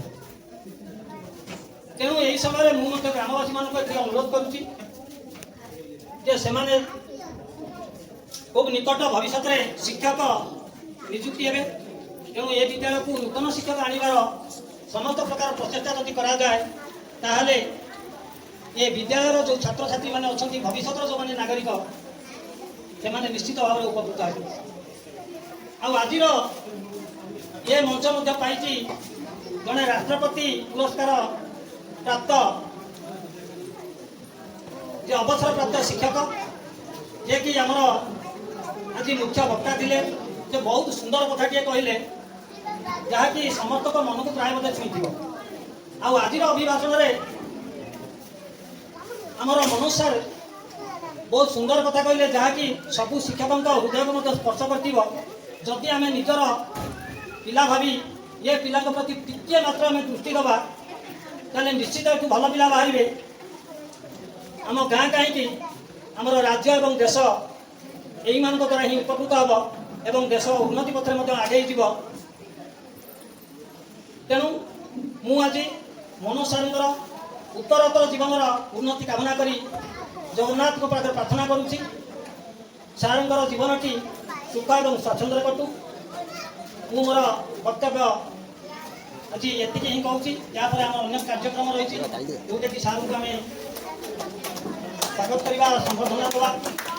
ତେଣୁ ମୁଁ ମନୋଜ ସାର୍ଙ୍କୁ କାର୍ଯ୍ୟକ୍ରମ ଚୂଡ଼ାନ୍ତ କରୁଛି। ବର୍ତ୍ତମାନ ମୁଁ ଠାକୁରପାଟଣା ସରକାରୀ ପ୍ରାଥମିକ ବିଦ୍ୟାଳୟର ପ୍ରଧାନ ଶିକ୍ଷକ କମଳାକାନ୍ତ ସାର୍ଙ୍କୁ ଅନୁରୋଧ କରୁଛି କାର୍ଯ୍ୟକ୍ରମକୁ ଆଗେଇ ନେବେ। ଧନ୍ୟବାଦ ରଜତ ସାର୍। এই অবসরকালীন সম্বর্ধনা উৎসবর অন্তিম পর্যায়ে উপনিবেশ হয়ে সারিছি। বর্তমান মু সারঙ্গ উদ্দেশ্যে মনোরঞ্জন সারঙ্গর উদ্দেশ্যে এই বিদ্যালয় তরফর এক মানপত্র প্রদান করা মানপত্র প্রদান পূর্বক মু সে মানপত্রକୁ পঠন କରିବାକୁ যাচ্ছি। বিচিত্রেশ্বর নোডাল সরকারি নোডাল উচ্চ প্রাথমিক বিদ্যালয় পেতପଡ଼ା ଆଳି କେନ୍ଦ୍ରାପଡ଼ା ତା 30/6/2024 କର୍ମ ନିଯୁକ୍ତି ତା 1/1/1991 ସେବା ନିବୃତ୍ତ ତା 30/6/2024 ମହାଭାଗ ସପ୍ରୀତି ସାରସ୍ୱତ ଅଭିନନ୍ଦନ। ଶିକ୍ଷକତାର ପୁଣ୍ୟ କର୍ମଭୂମିରେ ପାଦ ରଖି ନିଜର ନିପଟ କର୍ମ ପଣିଆରେ ଆପଣ ଗଢ଼ିଛନ୍ତି କାହିଁ କେତେ ସୁଦକ୍ଷ ସମାଜ ସାରଥୀ। ଶିକ୍ଷାର ଧର୍ମ କ୍ଷେତ୍ରରେ ଆପଣଙ୍କର ଉତ୍ସର୍ଗୀକୃତ ଓ ନିର୍ବିବାଦ ଜୀବନ ସବୁରି ଓଠରୁ ସାଉଁଟିଛି ଅମାପ ପ୍ରଶଂସାର ପୁଷ୍ପରେଣୁ। ପୁନରାୟ ଆପଣଙ୍କର ସାଂଗଠନିକ ତନ୍ମୟତା, ଅମାୟିକପଣ ଓ ଶୃଙ୍ଖଳିତ ମନୋଭାବ ବାସ୍ତବ ପକ୍ଷେ ଅଭିନନ୍ଦନୀୟ। ଶିକ୍ଷାୟତନ ପରିବେଶ ପ୍ରତି ଆପଣଙ୍କର ବିଲୋକନ ସ୍ୱତଃସିଦ୍ଧ ଅବିସ୍ମରଣୀୟ। ଏତାଦୃଶ୍ୟ ଆପଣଙ୍କର ନୀତି ଆଦର୍ଶର ପବିତ୍ର ପାଦଚିହ୍ନ ଆଗାମୀ ପିଢ଼ିର ବଂଶଧରମାନଙ୍କୁ ନିର୍ଣ୍ଣାୟକ ମାର୍ଗ ପ୍ରଦର୍ଶନ କରିବ। ଆଜିର ଏହି ଲାବଣ୍ୟ ଶ୍ରଦ୍ଧାସ୍ପଦ ସମାବେଶ ଆପଣଙ୍କୁ ସମ୍ମାନିତ କରି ଗୌରବ ଅନୁଭବ କରିବା ସଙ୍ଗେ ସଙ୍ଗେ ଆପଣଙ୍କର ଘର ବାହୁଡ଼ା ବିଜୟ ପଥରେ ଠିଆ ହୋଇ ଗଭୀର ଶ୍ରଦ୍ଧା ଓ ସମ୍ମାନର ସହ ଆମେ ଶୁଭ ମନାସୁଛୁ ଆପଣଙ୍କର ଅବସର ଜୀବନ ପଥକୁ ମଣ୍ଡନ କରୁ ଖୁସିର କୃଷ୍ଣଚୂଡ଼ା। ଆପଣଙ୍କର ସ୍ନେହାନୁବଦ୍ଧ ବିଚିତ୍ରେଶ୍ୱର ସରକାରୀ ନୋଡାଲ ଉପ୍ରା ବିଦ୍ୟାଳୟର ଶିକ୍ଷକ ଓ ଛାତ୍ରଛାତ୍ରୀ ବୃନ୍ଦ, ଧନ୍ୟବାଦ। ଅର୍ପଣ କିଏ କରିବ? ଅର୍ପଣ କିଏ କରିବ? ଅର୍ପଣ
ଆଜିର ଆକର୍ଷଣର କେନ୍ଦ୍ରବିନ୍ଦୁ ଶ୍ରୀଯୁକ୍ତ ମନୋରଞ୍ଜନ ସାର୍ଙ୍କର ଯେଉଁ ଅବସରକାଳୀନ ସଭାଟି ଖୁବ୍ ଆଡ଼ମ୍ବରପୂର୍ଣ୍ଣ ଭାବରେ ପରିସମାପ୍ତି ହୋଇଛି ତେଣୁ ଏ ସଭାଟିକୁ ଆଜି ପାଇଁ ଏଇଠି ଆମେ ସାଙ୍ଗ କରିବା। ତେଣୁ ମୁଁ ଆଜି ଏ ସଭା ସାଙ୍ଗର ଆଜି ଘୋଷଣା ମଧ୍ୟ କରୁଛି। ଜୟ ଯବାନ ଜୟ କିଷାନ।